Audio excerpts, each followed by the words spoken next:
আলোচনা করব যে জার্নাল পাবলিকেশন রিলেটেড কি কি টার্মস আছে আমরা অনেক সময় শুনে থাকি যে লাইক এপিসি কস্ট বা আর্টিকেল প্রসেসিং কস্ট কিংবা এডিটোরিয়াল বোর্ড বা চিফ এডিটর জার্নালের ক্ষেত্রে বা পিয়ার রিভিউ প্রসেস। আসলে এই জিনিসগুলো কি, যে why do you need research publications? So first of all এটা হচ্ছে যে it's a part of academic career. আপনি যদি একাডেমিশিয়ান হিসেবে আপনার লাইফ শুরু করতে চান, আপনার রিক্রুটমেন্ট থেকে শুরু করে আপনার প্রমোশন, সো আপনাকে রিসার্চ পেপার পাবলিশ করতে হবে। যেমন আমি দেখছিলাম যে ইউনিভার্সিটি সো ম্যানুস্ক্রিপ্ট প্রিপারেশনের ক্ষেত্রে আমরা ইমরাড IMRD একটা ফরম্যাট আছে, এটা ইউজ করতে পারি। তো একেবারে শুরু থেকে আমরা যদি দেখি টাইটেল, তার মানে আপনি যেই বিষয়ে গবেষণা করছেন তার একটা টাইটেল থাকবে। সহজ কথায় হোয়াট ইজ ইট অ্যাবাউট, একটা brief, informative and readily searchable একটা টাইটেল আপনার। তো আজকের প্রোগ্রামে আপনাদের সবাইকে স্বাগতম। আপনারা অনেকে অ্যাপ্লাই করছিল, রেজিস্ট্রেশন করছিল আজকের প্রোগ্রামে জয়েন দিতে। আই হোপ সবাই ইন দ্য মিন টাইম আস্তে ধীরে জয়েন দিয়ে দিবে। আহ, আমরা আর লেট না করে প্রোগ্রামটা শুরু করতে চাচ্ছি। আহ, আজকের এই প্রোগ্রাম যদি একটু ব্যাকগ্রাউন্ড যদি আপনাদের বলি, আজকের এই প্রোগ্রাম টা শুরু করতেছি আমরা ডেভেলপমেন্ট টট নামে একটা অর্গানাইজেশন। ডেভেলপমেন্ট টটের যাত্রা শুরু হয়েছে 2024 সালের জানুয়ারি থেকে লিগালি, এবং ওটারই একটা ইনিশিয়েটিভ হিসেবে ডেভেলপমেন্ট টটের একটা ইনিশিয়েটিভ হিসেবে ডিটি টক নামে আর এই সেশনটা আমরা রেগুলারলি পরিচালনা করতেছি, এবং ওটারই দ্বিতীয় পর্ব বলতে পারেন। দ্বিতীয় পর্বে আপনাদেরকে স্বাগতম। আমাদের সাথে আছেন আহ মোহাম্মদ উবাইদুল্লাহ ভাই, আমার পরিচিত ভাই। তো উনি বর্তমানে ভিজিটিং ফেলো হিসেবে আছেন department of development studies, daffodil international university Dhaka, এবং পাশাপাশি উনি এখন কারেন্টলি গ্রাজুয়েট স্টুডেন্ট হিসেবে আছেন পলিটিক্যাল সায়েন্সে, university of southern Mississippi, USA তে। আজকের এই সেশন আপনারা সবাই জানেন। আজকের এই সেশনটা from manuscripts to publication, tips and strategy, to publishing in international journal. তো আমাদের অনেকেই বিভিন্ন সময়, সাপোজ আমি পার্সোনালি বিভিন্ন সময় বিভিন্ন এই ম্যানুস্ক্রিপ্ট রিসার্চের পর যখন ম্যানুস্ক্রিপ্টটা ফাইনাল হয়ে যায়, তখন আমাদের মধ্যে কমনলি একটা চিন্তার বিষয় বা একটা কনফিউশনে কাজ করে, আমরা কোথায় কোন জার্নালে কিভাবে জার্নালটা সিলেক্ট করব, কোন জার্নালে আমাদের ব্যাপারটা সাবমিট করবো, ওটাকে পিরিয়ডারি জার্নালে পড়তেছে কিনা, এ ধরনের অনেক কনফিউশন থেকে যায়। সো ওই চিন্তা থেকে আজকে আমাদের সাথে আছেন একজন অভিজ্ঞ আহ এক্সপার্ট এই বিষয়ে। ওনারা উবাইদুল্লাহ ভাই রিসেন্টলি রিসেন্টলিও কয়েকটা জার্নাল পাবলিশ করছে, আহ সবগুলাই squash index international journal. So আমরা কথা না বাড়িয়ে আমি উবাইদুল্লাহ ভাইয়ের কাছে যাব। তবে আমরা আমাদের আজকের ফরম্যাটটা যদি একটু বলে দিই, আমরা কোন ফরম্যাটে আগাবো। আমরা প্রথমে প্রথমে হাই হ্যালো বাই ইন্ট্রোডাকশনটা দিবেন, দেন আমরা টোটালি বাইকে টোটাল ফুল ফ্লোটা দিয়ে আমরা পুরো সেশনে চলে যাব বাই ওনার ফ্রম কিভাবে উনি ওনার সেশনটা নেবেন। দেন আমরা কোয়েশ্চেন আনসারে যাব ওনার। যদি ইন দ্য মিন টাইম যদি কারো কোনো কোয়েশ্চেন থাকে, আপনারা হ্যান্ড রাইজ করতে পারেন অথবা ট্যাক্সে বলে দিতে পারেন। দেন আমরা at the end of the সেশনে আমরা স্পেশালি একটা পর্বই রাখবো, যেখানে কোয়েশ্চেন আনসার, আপনাদের যদি কোনো কোয়েশ্চেন থাকে ওটা আপনারা পাস করতে পারেন, সেটা অনুযায়ী উবাইদুল্লাহ ভাই উত্তর দেওয়ার চেষ্টা করবে আর কি। সো উবাইদুল্লাহ ভাই, আমরা জি, ডাইরেক্ট আপনার কাছেই চলে যাচ্ছি, আপনি প্লিজ। ইনশাল্লাহ। আমি তাহলে হচ্ছে অ্যাগেন আমি আপনার কাছে যাওয়ার আগে একটু আপনাকে ধন্যবাদ জানাতে চাই যে আমাদের ডিটি প্ল্যাটফর্মে সময় দেওয়ার জন্য। আই হোপ আমরা আজকের সেশনটা এনজয় করবো আর কি। উবাইদুল্লাহ ভাই। জি, আমার স্লাইডটা দেখা যাচ্ছে? হ্যাঁ, হ্যাঁ, দেখা যাচ্ছে। জি। আসসালামু আলাইকুম এভরিওয়ান। আশা করি সবাই ভালো আছেন। আ আপনাদের সবাইকে আজকের সেশনে স্বাগতম। ডেভেলপমেন্ট টকস এর সেশন 2 এ। তো আজকে আমাদের সেশনের বিষয়বস্তু হচ্ছে রিজভী ভাই যেটা বললেন যে from manuscript to publication and tips and strategies to publishing in international journals. So আমরা এই সেশনে মূলত আলোচনা করব আ কিভাবে রিসার্চ পেপার ম্যানুস্ক্রিপ্ট তৈরি করতে হয় এবং পাবলিকেশন প্রসেস পর্যন্ত কি কি টিপস অ্যান্ড স্ট্র্যাটেজি আমরা ফলো করতে পারি ইন্টারন্যাশনাল জার্নালে পাবলিকেশনের ক্ষেত্রে, হাই ইম্প্যাক্ট জার্নাল পাবলিকেশনের ক্ষেত্রে।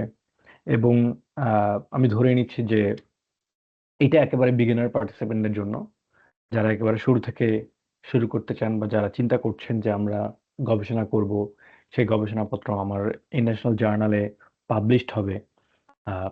সো একেবারে বিগিনার লেভেলের জন্য আমি মূলত প্রেজেন্টেশনটা প্রিপেয়ার করা। অলরেডি ভাই আমার পরিচয় দিয়েছেন। আমি ছোট্ট করে বলি যে আমি মোহাম্মদ ওবায়দুল্লাহ। আমি ভিজিটিং স্কলারশিপ আছি department of development studies, daffodil national ইউনিভার্সিটিতে। আর বর্তমানে গ্র্যাজুয়েট স্টুডেন্ট হিসেবে আছি। পলিটিক্যাল সায়েন্সে মাস্টার্স করছি ইউনিভার্সিটি অফ সাদার্ন মিসিসিপি, আমেরিকাতে। সো আজকে প্রেজেন্টেশনের আউটলাইনটা যদি আমি বলি যে আসলে আমরা কেন আসলে পাবলিকেশন, আমরা হরহামেশাই বলে থাকি যে আমাদের রিসার্চ পাবলিকেশন প্রয়োজন বা একটা পেপার পাবলিশ হইলে ভালো হইতো, but why do you need research publications, and then I'll talk about I'll show you the publication process of international journals, এবং দেন আমি আলোচনা করব যে জার্নাল পাবলিকেশন রিলেটেড কি কি টার্মস আছে আমরা অনেক সময় শুনে থাকি, যে লাইক এপিসি কস্ট বা আর্টিকেল প্রসেসিং কস্ট কিংবা এডিটোরিয়াল বোর্ড বা চিফ এডিটর জার্নালের ক্ষেত্রে বা পিয়ার রিভিউ প্রসেস, আসলে এই জিনিসগুলো কি। সো এগুলোর ইনস অ্যান্ড আউটস আমি চেষ্টা করব আপনাদের সামনে তুলে ধরার। তো ফার্স্ট অফ অল আমরা যদি আলোচনায় আসি যে why do you need research publications. So first of all এটা হচ্ছে যে it's a part of academic career. আপনি যদি একাডেমিশিয়ান হিসেবে আপনার লাইফ শুরু করতে চান, আপনার রিক্রুটমেন্ট থেকে শুরু করে আপনার প্রমোশন, সো আপনাকে রিসার্চ পেপার পাবলিশ করতে হবে।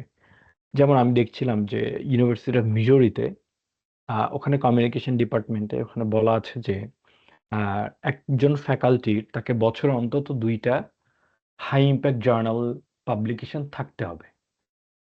তার মানে কি? তার মানে সে যদি তার চাকরি টিকিয়ে রাখতে চায়, তাহলে তাকে বছরে 2টা পাবলিকেশন, 2টা ভালো জার্নাল পাবলিকেশন লাগবে। ঠিক আছে? সো এবং আপনার আপনি যদি টিচার হিসেবে জয়েন করতে চান, তখন আপনাকে শর্ত দিয়ে দেওয়া হয় যে আপনার অন্তত 3টা বা 4টা রিসার্চ পেপার পাবলিকেশন বা কনফারেন্স পেপার এগুলো আপনার থাকতে হবে।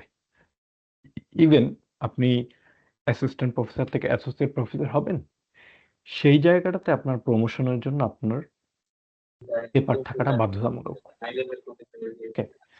সো দেন এরপর হচ্ছে যে আপনি যদি রিসার্চ ফার্মে জয়েন করতে চান, as a researcher, as a research analyst, as a data analyst, তখন আপনার রিসার্চ পাবলিকেশন প্রয়োজন হবে। দেখেন যখন আপনাকে একজন রিসার্চ ফার্ম থেকে ওবায়দুল্লাহ রিক্রুট ভাই, করা হবে। জি। জাস্ট একটু পজ দেব। আমি ওকে। রিসার্চ পার্টিসিপেন্টদের কাছ থেকে একটু জিজ্ঞেস করতে চাচ্ছি, আপনারা কি আমাদের কথাগুলো শুনতে পাচ্ছেন কিনা? আমাদের একজন পার্টিসিপেন্ট মেসেজ দিচ্ছিল যে উনি শুনতে পাচ্ছেন না। তো আমি বাকিদের একটু আস্ক করতে চাই যে আপনারা কি আমাদের কথা শুনতে পাচ্ছেন কিনা? হ্যাঁ ভাই, শোনা যাচ্ছে, ক্লিয়ারলি শোনা যাচ্ছে। জি জি, ভাই, শোনা শোনা যাচ্ছে। যাচ্ছে। ওকে, শোনা থ্যাংক ইউ। যাচ্ছে। জি, ওবায়দুল্লাহ ভাই। ওকে, ঠিক আছে। জি, বলছিলাম রিসার্চ ফার্মে জয়েন করার কথা, যে আপনি একটা রিসার্চ ফার্মে অ্যাপ্লাই করবেন as a researcher, as a research fellow, as a research assistant, research associate. So ওই সময়টা থেকে আপনাকে তার দেখবে যে আহ, আপনার কোনো পাবলিকেশন আছে কিনা, কারণ আপনি যে রিসার্চ পারেন বা আপনি গবেষণা পারেন, সেটার প্রমাণ হলো আপনার পাবলিকেশনস। এরপরে আমরা যদি বলি যে ক্রিয়েট নলেজ, গবেষণাপত্র প্রকাশ করা মানে নতুন কোনো জ্ঞান তৈরি করা, নতুন কোনো নলেজ তৈরি করা যেটা আগে ছিল না, কিংবা যেটা আগে ছিল কিন্তু স্ট্রংলি এটাকে উপস্থাপন করা হয় নাই, কিংবা কোনো একটা আইডিয়া যেটা কেউ তৈরি করে নাই, তো এই বিষয়টাকে আপনার মানে এই জ্ঞানের জায়গাটা তৈরি করার জন্য আসলে পাবলিকেশনটা আমরা করি। এছাড়াও সমস্যা এবং সেই সমস্যার সমাধান বের করতে গবেষণা করা হয়। স্পেশালি সোশ্যাল রিসার্চ কিংবা সায়েন্টিফিক অন্যান্য যে রিসার্চ আছে, এগুলো অনেক রিসার্চে আপনি দেখবেন যে সমস্যা এবং সমাধানের জন্য করা হয়। এছাড়াও রেপুটেশন অ্যান্ড প্রেস্টিজের ব্যাপার, যেমন আপনার যদি গবেষণা পত্র থাকে, আপনার যদি রিসার্চ পেপার পাবলিশ থাকে, এটা আপনার জন্য একটা রেপুটেশনের ব্যাপার, যে না আপনাকে লোকজন রেসপেক্ট করবে। এটা ট্রুলি আমি বলতেছি। দেন আপনার ইনস্টিটিউশনের জন্য একটা একটা রেসপেক্টের ব্যাপার।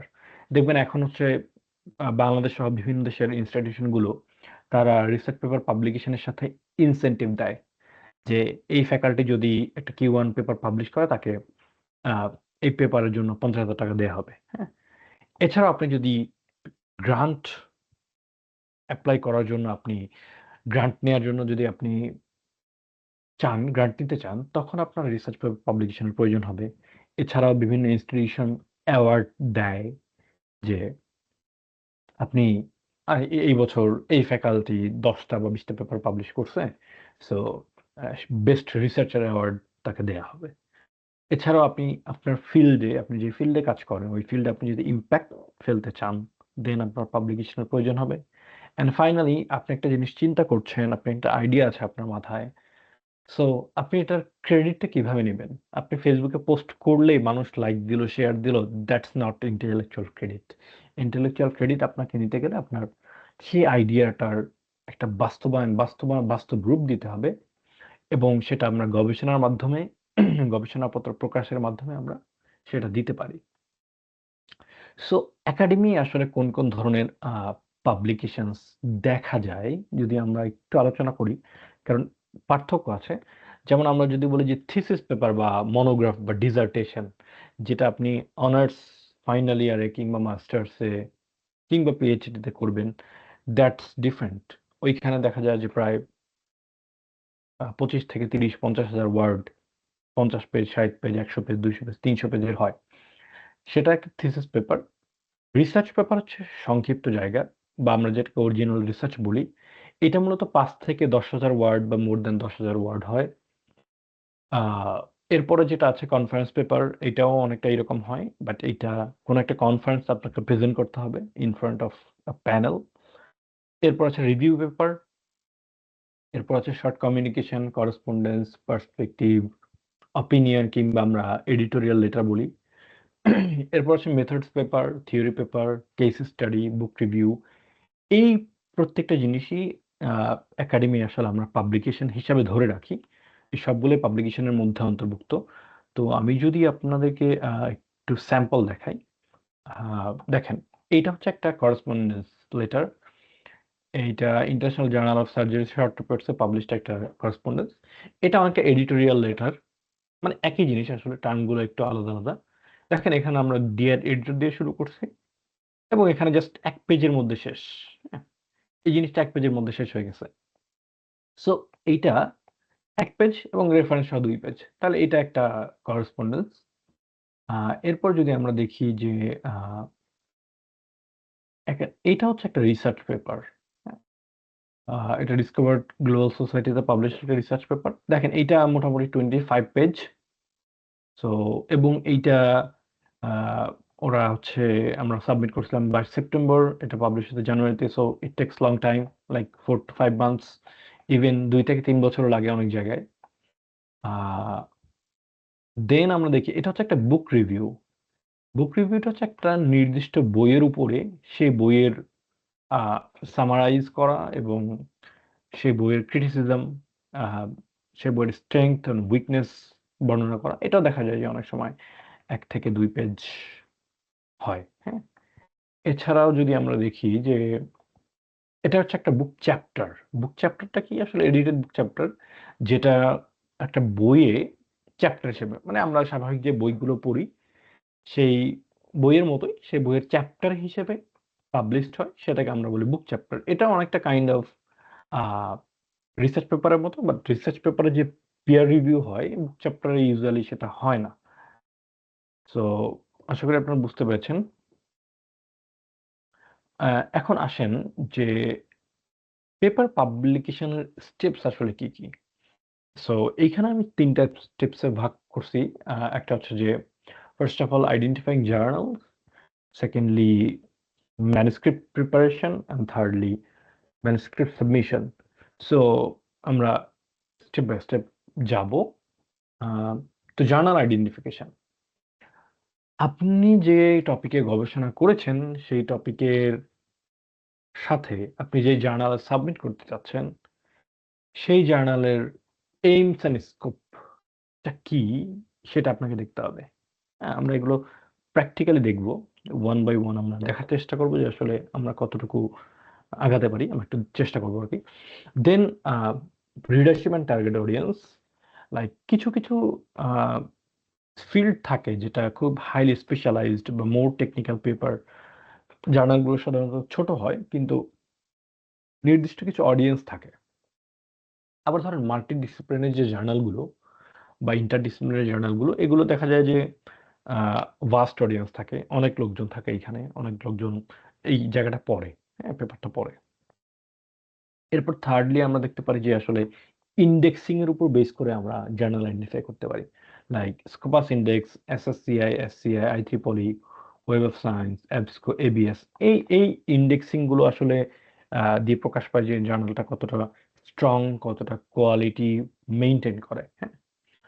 এবং আমরা জার্নাল আইডেন্টিফাই করতে পারি based on accessibility, like open access journal আছে, আবার সাবস্ক্রিপশন বেসড জার্নাল আছে, আমরা এগুলো দেখব ওয়ান বাই ওয়ান। এবং লাস্ট টিপ হচ্ছে জার্নাল আইডেন্টিফিকেশনের ক্ষেত্রে প্রেডাটরি জার্নালগুলো আপনাকে অ্যাভয়েড করতে হবে, যেমন বিএলস লিস্ট বা অন্যান্য রিসোর্স আছে যেখানে আপনি দেখতে পাবেন যে প্রেডাটরি জার্নাল। প্রেডাটরি জার্নালটা আসলে কি? এটা হচ্ছে এমন একটা জার্নাল, সহজ কথায় এরা কোয়ালিটি মেনটেন করে না, মানে সহজ বাংলায় এটা ভুয়া জার্নাল বলতে গেলে, হ্যাঁ। এরা কখনোই কোয়ালিটি মেনটেন করে না। এরা দেখা যায় যে অনেক সময় আহ, আপনার অথর থেকে একটা ভালো পরিমাণ টাকা নেয়, টাকা নিয়ে ৩-৪ দিন, ১ সপ্তাহ, ২ সপ্তাহের মধ্যে পেপার পাবলিশ করে ফেলে। বাট ট্রুলি স্পিকিং, একটা যে জার্নালের কোয়ালিটি মেনটেন করে সেখানে রিভিউ প্রসেসটা অনেক লং, অনেক লেংদি হয়, হ্যাঁ। তো মানে অল্প সময়ের মধ্যে আসলে এটা সম্ভব না। সো আমরা যদি জার্নাল আইডেন্টিফিকেশনের একটু প্র্যাকটিক্যাল দেখি এখানে। সো ফর এক্সাম্পল আপনার একটা পেপার আছে, আহ, ধরেন পাবলিক হেলথ নিয়ে। সো আমরা যদি দেখি যে আসলে জাস্ট নর্মালি যদি আমরা গুগল করি journals in public health,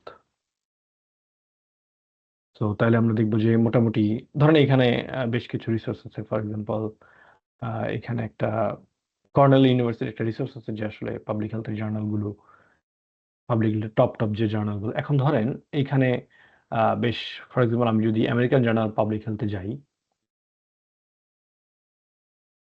so এটা হচ্ছে আমেরিকান জার্নাল পাবলিক হেলথ। তো এইখানে আমরা যখন আসবো, আমরা ওদের যে এইম অ্যান্ড স্কোপ, ওরা আসলে কোন বিষয়ে পেপার পাবলিশ করে সেটা আমরা দেখব। তো এইম অ্যান্ড স্কোপ ইউজুয়ালি হচ্ছে অ্যাবাউট দ্য জার্নালে, অ্যাবাউট দ্য জার্নাল থেকে মোটামুটি পাওয়া যায়। যেমন ধরেন এই জার্নালটা আসলে কি করে, original work in research, research methods, program evaluation in the field of public health, the mission of the journal is the advance public health research, policy, practice and education. So public হেলথের মোটামুটি সবগুলো বিষয়ই এই জার্নালটা cover করে, হ্যাঁ। তো আমরা যদি এখন আরেকটা জার্নাল দেখি, like American journal of epidemiology, এরা আসলে কি করে? আচ্ছা, এপিডেমোলজি এই জার্নালটার অ্যাবাউট, আমরা অ্যাবাউটে যাই, অ্যাবাউটে গিয়ে আমরা এই জার্নালের অ্যাবাউটটা দেখি। সো এরা কি করে? Premier epidemiologic journals, empirical research finding, opinion piece, methodological development in the field of epidemiologic research। দেখেন এইটা কিন্তু তাইলে আমরা আগে যে জার্নালটা দেখছি সেটা হচ্ছে একটু ডিফারেন্ট। ওইটা পাবলিক হেলথের সবগুলো বিষয় দেখে, কিন্তু এই জার্নালটা শুধুমাত্র এপিডেমোলজি বিষয়টা দেখে। সো এইভাবে আপনি যখন প্রথমত আপনি আইডেন্টিফাই করবেন, সে সময় আপনাকে আগে জার্নালের এইমস, স্কোপ এই বিষয়টা দেখতে হবে আপনার রিসার্চ টপিকের সাথে। এবার আসেন based on indexing. For example এটা একটা জার্নাল, একটা মাল্টি ডিসিপ্লিনারি জার্নাল, যারা কমিউনিটি ওয়েলবিং রিলেটেড বেশ পেপার পাবলিশ করে। সো এখানে এই মেন স্কোপ দেখেন, এরা হচ্ছে community development, geography, urban regional planning, economic development, public administration, regional studies, sociology, community learning, psychology and health, মানে এরা মোটামুটি সব, যেহেতু একটা মাল্টিডিসিপ্লিনারি জার্নাল, সব বিষয়টা পাবলিশ করে। সো এখানে জার্নালটা ভালো কি মন্দ আমরা কিভাবে বুঝবো? আমরা অনেক সময় পাবলিশার দিয়ে আসলে আইডেন্টিফাই করতে পারি। লাইক টপ পাবলিশার গুলো কি কি আছে, যেমন Taylor and Francis, Oxford University Press, Cambridge University Press, Springer Nature, Wiley. তো এই ধরনের পাবলিকেশন বা সেজ, এই ধরনের পাবলিকেশন আমরা বলতে পারি যে না, জার্নালটা ভালো। বাট পাবলিশার হলে জার্নাল যে সব ভালো ইন্ডেক্সিং হবে বিষয়টা এমন না। আমরা যদি এই জার্নালটার ইন্ডেক্সিং দেখি, যে দেখেন এটা নাও অ্যাকসেপ্টেড ফর স্কোপাস। সো এই জার্নাল এখন স্কোপাসে আছে। আচ্ছা, আমরা যদি একটু দেখি abstract and indexed in. So এই অ্যাবস্ট্রাক্ট, এই জার্নালটার এই ইন্ডেক্সিং গুলো আছে। সো আমরা এটাকে, যেহেতু স্কোপাস আছে, আমরা এটা ধরতে পারি যে না, এটা একটা ভালো জার্নাল, এটা ভালো মানের জার্নাল। আমরা যদি আরেকটা জার্নাল এরকম দেখি, ধরেন American political science review. So এইটা হচ্ছে ক্যামব্রিজ ইউনিভার্সিটি প্রেস থেকে এই জার্নালটা পাবলিশড হয়।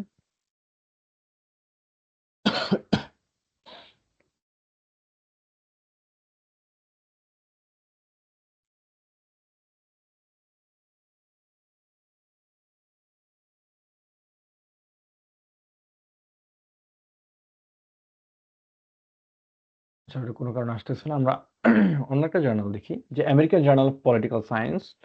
সো এই জার্নালটা উইল থেকে পাবলিশড হয়। এবং আমরা যদি দেখি যে এই জার্নালটা আসলে কি করে, যে এরা মূলত পলিটিক্যাল সায়েন্সের সকল মেজর এরিয়াতে পেপার নেয়। American politics, public policy, international relations, comparative politics, political methodology, political theory. তো সব বিষয়ই মূলত এরা পেপার পাবলিশ করে পলিটিক্যাল সায়েন্স রিলেটেড। সো আপনি যদি এই জায়গায় একটা বায়োসায়েন্সের একটা পেপার দেন, বায়োলজির একটা পেপার দেন, তো তারা কিন্তু এটা নিবে না। তো তার মানে আগে আপনাকে আপনার টপিক সংশ্লিষ্ট জার্নাল খুঁজে বের করতে হবে। সেই জার্নাল অ্যাবাউট, সেই জার্নালের এইমস এন্ড স্কোপ, এটা খুঁজে বের করার মাধ্যমে দেন আপনি জার্নাল মেট্রিক্স বা ইন্ডেক্সিং এ আপনি দেখতে পাবেন যে আসলে এই জার্নালটা কি অবস্থা।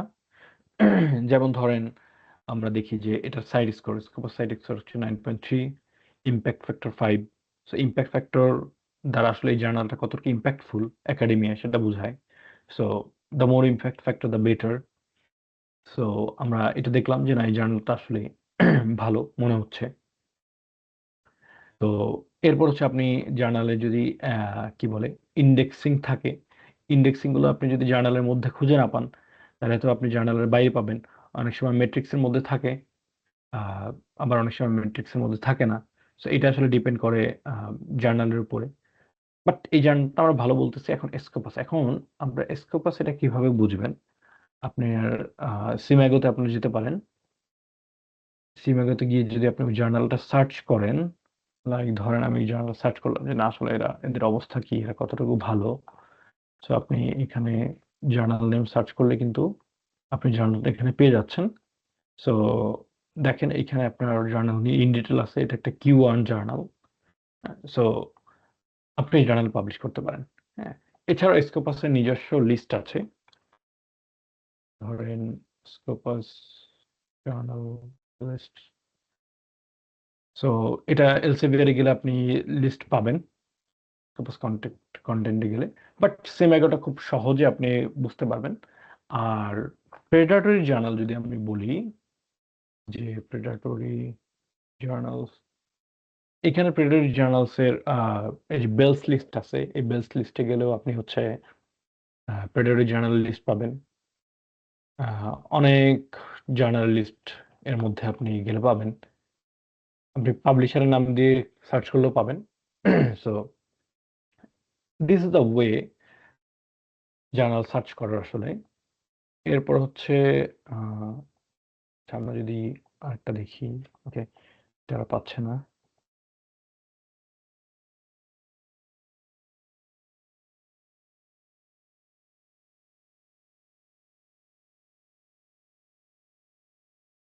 একটা জার্নাল অফ ডেভেলপিং সোসাইটিস, এটা সেজ থেকে পাবলিশড হয়। So, দেখেন এখানে আপনি আপনি মনে করেন আপনার বাংলাদেশ নিয়ে একটা রিসার্চ পেপার করলেন। সো এখানে এখন ওরা কি লিখছে যে আপনার শুনে মনে হচ্ছে কি যেন শুধু ডেভেলপিং সোসাইটি নিয়ে পেপার পাবলিশ করে এরা, বাট এইখানে কি লেখা দেখেন যে not only in developing countries but also in develop societies of the world. তার মানে আপনি ডেভেলপড সোসাইটি নিয়ে কিন্তু এখানে পেপার সাবমিট করতে পারবেন। এবং এইখানে দেখেন ইম্প্যাক্ট ফ্যাক্টর দেয়া আছে। ইম্প্যাক্ট ফ্যাক্টর 1.1, 1.4, জার্নাল ওভারভিউ ম্যাট্রিক্সে গেলে এখানে আপনি ইন ডিটেল পাবেন জার্নালের এইমস অ্যান্ড স্কোপ এখানে আছে, এখানে ম্যাট্রিক্স আছে, এখানে অ্যাবস্ট্রাক্টিং ইন্ডেক্সিং আছে, দেখবেন যে স্কোপাস আছে। সো এই জার্নালটা ভালো। প্লাস ইন্ডেক্স জার্নালগুলো ইউজারি কোয়ালিটি মেনটেন করে। সো এগুলো ভালো জার্নাল। এই জার্নালগুলোতে আপনি পেপার পাবলিশ করতে পারবেন। এখন আসেন একটা জার্নাল, ধরুন এই যে আর্টিকেলটার পাশে লেখা ওপেন অ্যাক্সেস। ওপেন অ্যাক্সেস আপনি যদি ক্লিক করেন আপনি পেপারটা পড়তে পারবেন এখান থেকে পুরোপুরি। কিন্তু এই যে রেস্ট্রিক্টেড অ্যাক্সেস, এইখানে আপনি গেলে আপনি কিন্তু পেপারটা পড়তে পারতেছেন না। পেপারটা পড়তে আপনার ইনস্টিটিউশনের প্রোফাইল লাগবে, অথবা এই দেখেন $37 দিয়ে কিনতে হবে। আচ্ছা, এগুলো নিয়ে আমরা ইন ডিটেল আলোচনা করবো একটু পরে। তো এটা আমার জার্নাল আইডেন্টিফিকেশনের ব্যাপার, এবং এখানে আমরা জার্নাল ফাইন্ডার দিয়ে দিয়েছি বেশ কিছু journal finder list. So Elsevier, Springer Nature, Wiley. For example আমি যদি এলসেভিয়ার থেকে আমি যদি জার্নাল, এটা একটা মানে এই পাবলিকেশনগুলো যেহেতু ভালো, সো আমরা এখান থেকে সরাসরি কিন্তু জার্নাল খুঁজে বের করতে পারি। যেমন ধরেন আপনি কি করতে পারেন, আপনার অ্যাবস্ট্রাক্টটা আপনি এখানে সাবমিট করতে পারেন, অথবা আপনি কিওয়ার্ড দিতে পারেন। ধরেন আপনার ফিল্ড হচ্ছে বায়োলজি, তো আপনি সার্চ দিলেন, দেখেন বায়োলজির উপরে এলসেভিয়ার যে জার্নালগুলো আছে তারা এখানে সেটা দিছে, লাইক ডেভেলপমেন্টাল বায়োলজি, এটা impact factor 2.5, it's a good journal. 5.3 আপনি সাবমিট করলে টাইম টু ফার্স্ট ডিসিশন, মানে আপনি পেপার সাবমিট করলে এডিটর থেকে আপনাকে যে ডিসিশন দেবে সেটা 5 দিনের মধ্যে দিবে।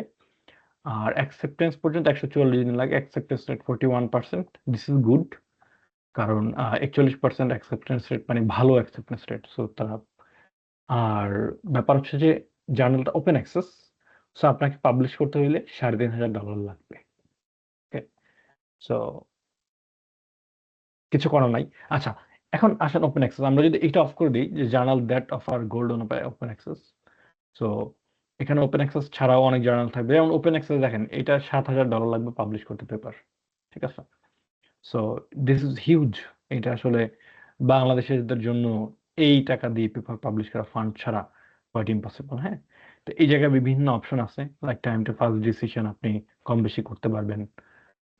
যেমন দেখেন ম্যাট্রিক্স বায়োলজিতে ওরা একদিনের মধ্যে আপনাকে ডিসিশন জানায় দেবে যে ওরা পেপারটা রিভিউতে পাঠাবে কিনা। সো এটার impact factor 4.5, satisfy 11.4, this is good. এই বিষয়গুলো আমরা আলোচনা করব যে আসলে কিভাবে কি হয়। সো আপনার এই জার্নাল ফাইন্ডার থেকে জার্নাল খুঁজে বের করতে পারেন, ইটস এ গুড স্ট্র্যাটেজি। এবং আমি একটা স্ট্র্যাটেজি ফলো করি পার্সোনালি, সেটা হচ্ছে যে আপনি যে বিষয়ে কাজ করতেছেন আপনি নিশ্চয়ই আপনার রেফারেন্স আপনি কাজের মধ্যে উল্লেখ করছেন, তাই না? সো আপনি দেখেন সিমিলার ওয়ার্কগুলো কোন জার্নালে পাবলিশড হয়েছে। ফর এক্সাম্পল আমি যদি বলি যে ধরেন এই পেপারের, এটা ওয়াটার পলিটিক্স বা হাইড্রোপলিটিক্স নিয়ে। সো হাইড্রোপলিটিক্স নিয়ে কোন কোন জার্নাল, যেমন ধরেন ওয়াটার পলিসিতে, যেমন কি critical review of Ganga water sharing agreement. So water policy নামে একটা জার্নালে এই পেপারটা আসছে। তো তার মানেই আপনি যেটা করবেন যে আপনি যেহেতু ওয়াটার নিয়ে একটা কাজ করছেন, ওয়াটার পলিসি বা ওয়াটার ডিসপিউট নিয়ে, তখন আপনি এই জার্নালটা একবার দেখে আসেন যে না এই জার্নালে কি নিয়ে কাজ করছে, ঠিক আছে? বা এই জার্নালে আমার পেপার দেয়া যাবে কিনা, তখন আপনি বুঝতে পারবেন। যেমন ধরেন আমরা যদি এই পেপারটা দেখি যে এই পেপারটা এই জার্নালে ছিল, তো এটা কিন্তু আমার আপনি যে কাজ করছেন সেই রেফারেন্স থেকে। সো এই জার্নালটা হচ্ছে ওয়াটার অ্যান্ড এনভায়রনমেন্ট জার্নাল। তো আমরা এই জার্নালে আসলাম এবং আমরা দেখলাম যে না আমি যে কাজ করেছি সেই কাজের সাথে এই জার্নালের স্কোপ মিলে কিনা, বা আমি এই জার্নালে পেপার পাবলিশ করতে পারবো কিনা। সো আমি এই যে এইম এন্ড স্কোপটা আমি দেখব। এছাড়া এটা Wiley journal, this is better. আমরা তারপর ম্যাট্রিক্সটা যদি দেখি, ম্যাট্রিক্সে গেলে দেখবেন যে না, এখানে cite score 4.8, this is good, impact factor 1.7, ভালো একটা জার্নাল। সো আপনি এখানে তখন আপনি কনসিডার করতে পারবেন যে না, আমি আসলে এখানে একটা পাবলিশ করার চিন্তা ভাবনা করতে পারি। হ্যাঁ, সো এটা একটা ভালো স্ট্র্যাটেজি হতে পারে যে আপনি যেই পেপারে কাজ করছেন, ধরেন আমি পেপারটা যখন ম্যানুস্ক্রিপ্টে লিখছি, সো আমি ম্যানুস্ক্রিপ্টে লেখার সময় আমি যেই রেফারেন্সগুলো ইউজ করছি, আমি সেই রেফারেন্স থেকে আমি জার্নাল খুঁজে বের করতে পারি যে না আসলে হ্যাঁ, ইন্ডিয়া কোয়ার্টারলিতে পাবলিশ করা যেতে পারে বা এশিয়ান অ্যাফেয়ার্সে পাবলিশ করা যেতে পারে। এটা একটা প্রসেস আসলে, বা এটা একটা স্ট্র্যাটেজি বলতে পারেন। এবার আসেন জার্নাল রিলেটেড কিছু টার্মসের সাথে আমরা পরিচিত হই। টার্মসগুলোর সাথে পরিচিত হওয়ার দরকার কেন? ধরেন আমি এতক্ষণ ধরে ইম্প্যাক্ট ফ্যাক্টর বলে চিল্লাইতেছি, ওটা আপনি আসলে বুঝতেছেন না যে ইম্প্যাক্ট ফ্যাক্টর আসলে কি বা হোয়াট ইজ ইট, এটাতে কি করে। সো আমি যেটা বললাম যে ইম্প্যাক্ট ফ্যাক্টর বেশি মানে ওই জার্নালটা ইম্প্যাক্ট বেশি, ওই জার্নালটা বেশি ভালো আমরা বলতেছি। হ্যাঁ, ইম্প্যাক্ট ফ্যাক্টর বা আইএফ হচ্ছে কি একটা মেট্রিক। এই মেট্রিকটা দিয়ে ওই জার্নালটা কতটুকু ইম্প্যাক্টফুল বা কতটুকু প্রভাবশালী, ইনফ্লুয়েন্সিয়াল, এই বিষয়টা দেখা হয়। এবং এইটা ফিল্ড স্পেসিফিক ভ্যারিয়েশন আছে। লাইক আপনাদেরকে দেখাই, যেমন আমি যেটা ধরেন, এটা এখন আসে কিনা, ওকে এটা আসতেছে না। আচ্ছা, ধরেন আমরা সিনেমাতে যদি যাই, আচ্ছা এখান থেকে আপনারা জার্নাল সার্চ করতে পারেন, লাইক জার্নাল র্যাঙ্কিংস। এখানে ফর এক্সাম্পল আমি যদি সোশ্যাল সায়েন্স দিলাম, এরপর আমি দিলাম পলিটিক্যাল সায়েন্স। সো এটা হচ্ছে American political science review, political সায়েন্সের টপ জার্নাল। সো এখন ধরেন এটার এসজিআর, এটা একটা ম্যাট্রিক্স। সো এইচ ইন্ডেক্স 203 আর এসজিআর হচ্ছে 5.07। আমি যদি অন্য একটা ফিল্ডে যাই, journal ranking, subject area, for example কোনটা যাব, আচ্ছা ধরেন এগ্রিকালচার অ্যান্ড বায়োলজিক্যাল সায়েন্স। এখানে দেখেন, এখানে এসজিআর 11। সো অনেক পার্থক্য আসলে এই ইম্প্যাক্ট ফ্যাক্টর।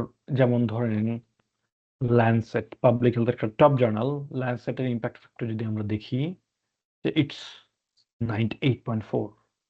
এইটা আসলে পাবলিক হেলথে পসিবল, বাট এইটা যদি আপনি চিন্তা করেন যে আপনি ডেভেলপমেন্ট স্টাডিজে 98.4 কোন একটা জার্নাল ইম্প্যাক্ট ফ্যাক্টর থাকবে, সেটা ইম্পসিবল। হ্যাঁ, কারণ এটা ফিল্ড টু ফিল্ড ভ্যারি করে। সো বাট ইম্প্যাক্ট ফ্যাক্টর একটা ক্রাইটেরিয়া। সো ইম্প্যাক্ট ফ্যাক্টর আসলে কি?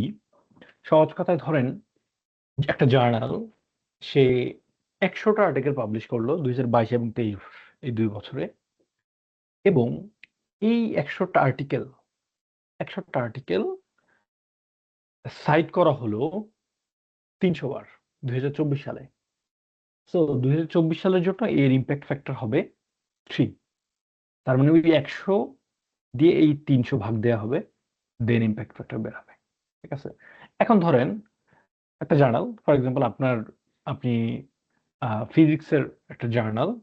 সো তারা হচ্ছে 100টা আর্টিকেল পাবলিশ করলো 22 এবং 23 এই 2 বছরে, এবং তাদের আর্টিকেল এই 2 বছরে তাদের ওই 100টা আর্টিকেল 500 বার সাইট করা হইলো 2024 সালে। তাহলে 24 সালের জন্য তার ইম্প্যাক্ট ফ্যাক্টর হবে 500 ভাগ 100, সো 5 পয়েন্ট। ঠিক আছে? সো এইভাবে আসলে আমরা ইম্প্যাক্ট ফ্যাক্টর, মানে জার্নালগুলো এইভাবে ইম্প্যাক্ট ফ্যাক্টর মেজার করে। সো সাইট হওয়া মানে কি? সাইট হওয়া মানে হচ্ছে এই জার্নাল, এই জার্নালটা খুব ইনফ্লুয়েন্সিয়াল, এই জার্নালটা খুব impactful in this field. Okay, so secondly আসেন এইচ ইন্ডেক্স। এইচ ইন্ডেক্স কি? এইচ ইন্ডেক্স একটা মেট্রিক। এটাও হচ্ছে প্রোডাক্টিভিটি মেজার করার জন্য আসলে ব্যবহার করা হয়। সো এইটা আসলে কোয়ালিটি অ্যান্ড কোয়ান্টিটি, স্কলারলি আউটপুটের দুইটার জন্য মূলত ইউজ করা হয়।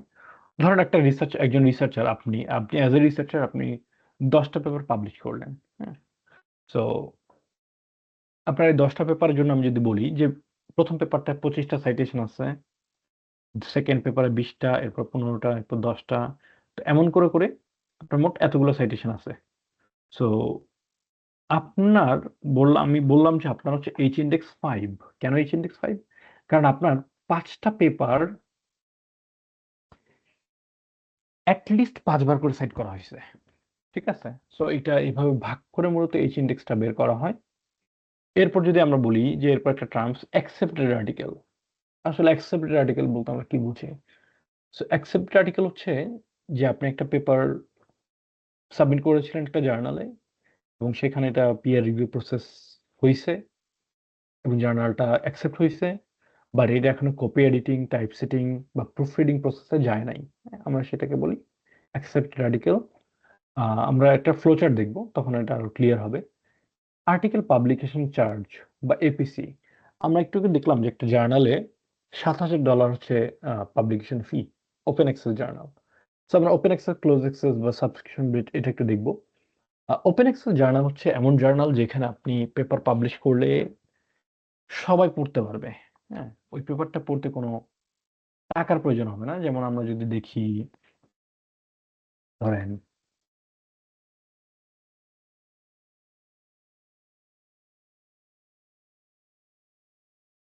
ধরেন এই যে জার্নালটা ডিসকভার গ্লোবাল সোসাইটি, এই যে ওপেন অ্যাক্সেস লেখা দেখছেন। সো এইখানে আপনার আমার এই পেপারটা পড়তে কিন্তু আপনার কোনো টাকা লাগতেছে না। শুধু আমার না, আপনি এই পেপারটা পড়তে চাইবেন, দেখেন এইটা আবার আরেক জার্নালের, সো এইটা পড়তে টাকা লাগতেছে, দেখছেন? এইটা পড়তে আপনার সাবস্ক্রিপশন লাগবে। তার মানে আপনাকে কিনতে হবে, অথবা আপনার ইনস্টিটিউশন সাথে যদি এদের কোলাবোরেশন থাকে তখন আপনি পড়তে পারবেন।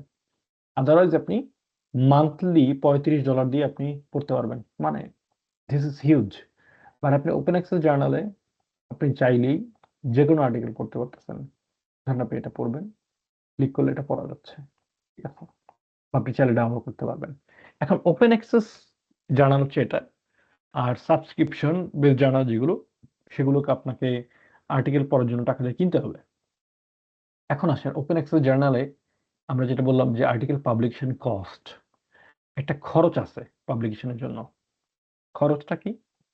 যে আপনি যদি পেপার পাবলিশ করতে চান তখন আপনাকে টাকা দিতে হবে। কিরকম টাকা? ধরুন এই জার্নালে পাবলিশ করার জন্য আমাকে দেয়ার প্রয়োজন হইতো $1390 বা 1090 euro, whatever you say. So এখন আপনার কি মনে হয় যে আমার কাছে এত টাকা দিয়ে আমি একটা পেপার পাবলিশ করব? আমার দ্বারা পসিবল না। সো আমি যেটা দেখছি যে open access funding discount waiver কোথায় আছে। সো এদের একটা ওপেন অ্যাক্সেস ওয়েভার পলিসি আছে, যে ডেভেলপিং কান্ট্রির থেকে হইলে আপনি 100% ওয়েভার পাবেন। সো আমি যখন এখানে আসলাম দেখলাম যে আমরা হচ্ছে লোয়ার মিডল ইনকাম কান্ট্রি, কোনটার মধ্যে ছিলাম? আচ্ছা। সো আমি যখন এখানে আসলাম দেখলাম যে না, আমি হচ্ছে ফুল এপিসি ওয়েভার আমি পাবো। হ্যাঁ? তো তখন আমি ফুল এপিসি ওয়েভারের জন্য এপ্লাই করলাম, এবং আমি একেবারে কোনো টাকা পয়সা ছাড়াই আমি পাবলিশ করতে পারছি, এবং এটা পসিবল হয়েছে এইজন্য যে আমি আমার বাংলাদেশের অ্যাফিলিয়েশন ইউজ করছি। আমি যদি আমেরিকার অ্যাফিলিয়েশন ইউজ করতাম তাহলে কিন্তু আমার দ্বারা এইখানে টাকা ছাড়া পাবলিশ করা পসিবল হইতো না। ঠিক আছে? সো এটা হচ্ছে আর্টিকেল পাবলিকেশন চার্জ বা কস্ট। এছাড়া অথর গাইডলাইন্স বা ম্যানুস্ক্রিপ্ট প্রিপারেশন গাইডলাইন্স হচ্ছে প্রতিটা জার্নালে কিছু নির্দিষ্ট গাইডলাইন থাকে যে আপনি এইভাবে পেপার প্রিপেয়ার করে আমাদের কাছে সাবমিট করবেন। ফর এক্সাম্পল আমরা যদি এই জার্নালটার অথর গাইডলাইন দেখি, মানে সাবমিশন গাইডলাইন্স, এটাকে আমরা অথর গাইডলাইন বলতেছি। তো এরা এখানে একেবারে টপ টু বটম দিয়ে দিছে যে একটা ম্যানুস্ক্রিপ্ট কিভাবে প্রিপেয়ার করবেন। যেমন ধরেন আপনাকে ম্যানুস্ক্রিপ্ট যখন আপনি আপলোড করবেন, কি আপলোড করতে হবে? ম্যানুস্ক্রিপ্ট ফাইল, একটা অ্যাবস্ট্রাক্ট, বাট সেটা 250 ওয়ার্ডের নিচে হতে হবে, একটা কভার লেটার লাগবে, ফিগার ফাইল, টেবিল বা সাপ্লিমেন্টারি ম্যাটেরিয়াল এগুলো লাগবে। সো এগুলো একেবারে টপ টু বটম এরা এখানে সুন্দর করে লিখে দেয় যে আসলে আপনার কি কি বিষয় উল্লেখ থাকতে হবে। যেমন ধরেন ফান্ডিং স্টেটমেন্ট আপনার উল্লেখ থাকতে হবে। যদি আপনি ফান্ডিং নিয়ে কোনো কাজ করেন তখন আপনার পেপারে এটা উল্লেখ থাকবে যে না, আমি অমুক জায়গা থেকে আমি ফান্ডিং নিয়েছি। আবার ধরুন আপনার এথিক্যাল স্টেটমেন্ট থাকবে। এথিক্যাল স্টেটমেন্ট হচ্ছে আপনি যদি হিউম্যান ডেটা নিয়ে কাজ করেন তখন মানুষের থেকে যে আপনি কনসেন্ট নিয়েছেন কিনা কাজের ক্ষেত্রে, তখন সেটা আপনার এথিক্যাল স্টেটমেন্ট আপনাকে উল্লেখ করতে হবে ওই পেপারের মধ্যে। আচ্ছা, এছাড়াও আমরা বিবলিওমেট্রিক্স বলতেছি যে এটা আসলে এটা একটা quantitative method of measuring influence বা impact of in research literature. সহজ কথায় publication and citation data analysis. আর কনফ্লিক্ট অফ ইন্টারেস্ট নামে একটা টার্ম আছে। কনফ্লিক্ট অফ ইন্টারেস্ট হচ্ছে যে যদি আহ, আপনি যেখানে পেপার পাবলিশ করবেন সেখানে অথর, রিভিউয়ার বা এডিটরের সাথে কোনো একটা কম্পিটিং ইন্টারেস্ট আপনার থাকে, যে কাজের যেটা কাজকে প্রভাবিত করতে পারে। হ্যাঁ, যেমন ধরেন আপনি ফর এক্সাম্পল আপনি মেটা মেটা থেকে আপনি ফান্ডিং নিয়ে বা টাকা নিয়ে একটা কাজ করছেন। তো আপনাকে কিন্তু এটা উল্লেখ করতে হবে যে এটা মেটার টাকায় আপনি গবেষণা করছেন। হ্যাঁ, তো নাইলে এটা কনফ্লিক্ট অফ ইন্টারেস্ট হবে। তো তখন আপনার পেপারে একটা অপশন আছে, এখানে লিখতে হবে যে কনফ্লিক্ট অফ ইন্টারেস্ট, এটা লিখে দিতে হবে। আচ্ছা, এবার আসেন ডিওআই। আমরা অনেক সময় শুনে থাকি যে ডিওআই বা ডিজিটাল অবজেক্ট আইডেন্টিফায়ার। তো এটা আসলে একটা মানে একটা নাম্বার, সহজ কথায়। তো এইখান থেকে আপনি ইজিলি আপনার পেপার খুঁজে বের করতে পারবেন। যেমন ধরেন এটা একটা পেপার। তো এই যে দেখেন, এই যে পেপারে একটা ডিওআই, এটা হচ্ছে ডিওআই, এটাকে আমরা ডিওআই বলতেছি। এই ডিওআইটা দিয়ে সার্চ দিলে আপনি আপনার পেপারটা পেয়ে যাবেন। হ্যাঁ, সহজ কথায় এটা একটা আইডেন্টিফায়ার। এটা প্রত্যেকটা পেপারের জন্য এটা ইউনিক হয়। হ্যাঁ, ডিওআইটা। এরপর হচ্ছে এডিটর ইন চিফ। জার্নালের এডিটোরিয়াল বোর্ডে যিনি লিডার থাকেন উনি হচ্ছে এডিটোরিয়াল চিফ বা এডিটর ইন চিফ। সো উনি মাঝে মাঝে হচ্ছে ওনাকে এডিটর বলা হয়, ম্যানেজিং এডিটর বলা হয় বা এক্সিকিউটিভ এডিটর বলা হয়। আর এডিটোরিয়াল ম্যানেজার উনি হচ্ছে একেবারে ওভারঅল ম্যানুস্ক্রিপ্ট হ্যান্ডেলিং থেকে শুরু করে সবকিছু কন্ট্রোল করে। আর গোল্ড ওপেন অ্যাক্সেস কি? গোল্ডেন ওপেন অ্যাক্সেস হচ্ছে যেটা আর্টিকেলের ফাইনাল ভার্সনটা পাবলিশ করবে permanently and freely available to anyone. যেটা আমরা একটু আগে দেখলাম যে আপনি ওই জার্নালে গেলেই কিন্তু সহজে আপনি পেপার পড়তে পারতেছেন। So that's a gold open access journal. হ্যাঁ, তো আপনি এখন ওই যে যেটা বললাম যে এটা পাবলিশ করতে আপনার টাকা লাগে। আচ্ছা, কিছু জার্নাল আছে একেবারে গোল্ড ওপেন অ্যাক্সেস, যেমন আমি যে জার্নালে দেখলাম ডিসকভার গ্লোবাল সোসাইটি। আর কিছু জার্নাল আছে হাইব্রিড, যেমন সেখানে আপনি ওপেন অ্যাক্সেসও পড়তে পারবেন, আবার সাবস্ক্রিপশন নিয়েও পড়তে পারবেন। ওকে, এরপর আছে হচ্ছে ISSN, national standard serial system. So এটা একটা 8 ডিজিট নাম্বার। এটাও আপনার পাবলিকেশন সিরিয়াল এর জন্য ব্যবহার করা হয়। এরপর একটা অর্কিড আইডি নামে একটা আইডি আছে, একটা মাধ্যম আছে। এখানে আপনার ইউনিক আইডি থাকবে আপনার রিসার্চের, আপনি অ্যাজ এ রিসার্চার আপনার জন্য। সো এই অর্কিড আইডি দিয়ে হচ্ছে আপনাকে আইডেন্টিফাই করা যাবে, আপনার কাজগুলো সেখানে থাকবে, মানুষ সেখানে দেখবে। যেমন আরেকটা আছে রিসার্চ গেট। হ্যাঁ, এবার আসেন পিয়ার রিভিউ কি? আমরা অনেক সময় শুনে থাকবো যে জার্নালে পিয়ার রিভিউ বলতে একটা বিষয় আছে। সো পিয়ার রিভিউ হচ্ছে যে একটা প্রসেস যার মাধ্যমে আপনি আহ, এই পেপার কতটুকু ভ্যালিড, এটা কতটুকু কোয়ালিটিফুল, এটা কতটুকু অরিজিনাল, এবং এটা কতটুকু এটা পাবলিশ করার যোগ্য কিনা, এই জিনিসটা দেখে peer review process. Peer review process মানে হচ্ছে দুইজন বা দুইয়ের অধিক রিভিউয়ার আপনার পেপারটাকে টপ টু বটম রিভিউ করবে। আচ্ছা, এবার আসেন আমরা অনেক সময় শুনে থাকি যে Q1 journal, Q2, Q3, Q4। So what is that? সহজ কথায় Q1 হচ্ছে আপনার ফিল্ডের টপ 25% জার্নাল। তাহলে Q2 আপনার ফিল্ডের 25 থেকে 50% মানে র্যাঙ্ক। Q3 হচ্ছে 50 থেকে 75% র্যাঙ্ক। Q4 হচ্ছে লোয়েস্ট 25% র্যাঙ্ক। তাহলে এর বাইরে যেগুলো সেগুলো হয়তো বা ভালো জার্নাল না।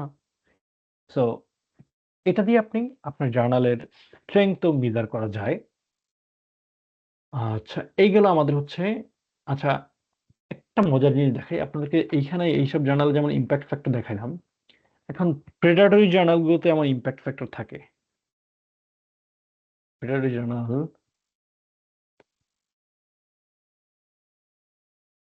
এখানে কি আছে কিনা দেখি তো। আচ্ছা, আমরা এখান থেকে একটা প্রেডাটরি জার্নাল খুঁজে বের করি। প্রেডাটরি জার্নালগুলোতে বিশাল বিশাল ইম্প্যাক্ট ফ্যাক্টর দেওয়া থাকে, বাট সেগুলো আসলে ভুয়া জার্নাল। হ্যাঁ, আচ্ছা, এটা তো লিস্টে এই জায়গায় নেই। তো এই ধরনের যে একটা প্রেডাটরি জার্নাল। সো এখানে দেয়া আছে কিনা জানি না, বাট প্রেডাটরি জার্নালগুলোতে ইউজুয়ালি খুব বড় বড় আকারে হচ্ছে এরা দিয়ে রাখে যে আমাদের ইম্প্যাক্ট ফ্যাক্টর হতো অনেক বেশি ইম্প্যাক্ট ফ্যাক্টর এই সেই। হ্যাঁ, প্রেডাটরি জার্নালগুলোতে সাধারণত এরকম দেয়া থাকে। ওকে, সো আমরা যদি এখন দেখি যে আসলে ম্যানুস্ক্রিপ্ট প্রিপারেশন, ধরুন ম্যানুস্ক্রিপ্ট প্রিপারেশন নিয়ে কিন্তু আলাদা অনেকগুলো সেশন নেওয়া যায়, প্রত্যেকটা বিষয় নিয়ে কিন্তু আলাদা আলাদা করে সেশনের সুযোগ থাকে। তো আমরা আজকের সংক্ষিপ্ত সময়ের মধ্যে চেষ্টা করব যে একটা ওভারঅল ধারণা দেওয়ার জন্য আপনাদেরকে। সো ম্যানুস্ক্রিপ্ট প্রিপারেশনের ক্ষেত্রে আমরা ইমরাড, IMRD একটা ফরম্যাট আছে, এটা ইউজ করতে পারি। তো একেবারে শুরু থেকে আমরা যদি দেখি টাইটেল, তার মানে আপনি যেই বিষয়ে গবেষণা করছেন তার একটা টাইটেল থাকবে। সহজ কথায় হোয়াট ইজ ইট অ্যাবাউট, একটা brief, informative and readily searchable একটা টাইটেল আপনার থাকতে হবে। যেমন ধরেন এই পেপারটার যদি আমরা টাইটেল দেখি যে assessing geopolitical and socio economic consequences of India Bangladesh water disputes. আপনি কিন্তু এই নামটা পরে বুঝতেছেন যে পেপার আসলে কি আছে। বাংলাদেশ ইন্ডিয়ার মধ্যে যে ওয়াটার নিয়ে যে দ্বন্দ্ব, এই দ্বন্দ্বের ভূরাজনৈতিক এবং আর্থসামাজিক যে ফলাফল, সেইটাই পেপারের মধ্যে আছে। সো আপনি কিন্তু পরে বুঝতেছেন। আবার ধরেন এই বুক চ্যাপ্টার কি আছে, major powers approaches to the Rohingya crisis and their impact on Bangladesh. So Rohingya ক্রাইসিসে মেজর পাওয়ার মানে আমেরিকা, চায়না, ইন্ডিয়া, এদের আসলে অ্যাপ্রোচটা কি এবং এর ইম্প্যাক্ট কি। সো আপনি কিন্তু পরে বুঝতেছেন যে আসলে আর্টিকেলটা কি নিয়ে লেখা। তো এরপর আসেন অ্যাবস্ট্রাক্ট। অ্যাবস্ট্রাক্ট হচ্ছে আপনার পুরো আর্টিকেলের একটা সংক্ষিপ্ত বর্ণনা, একেবারে ওটা কি কি বলে যে ইন এ নাটশেল। হ্যাঁ, তো এইখানে আসলে আপনার আর্টিকেলের মেজর ফাইন্ডিং বা এই বিষয়গুলো থাকবে।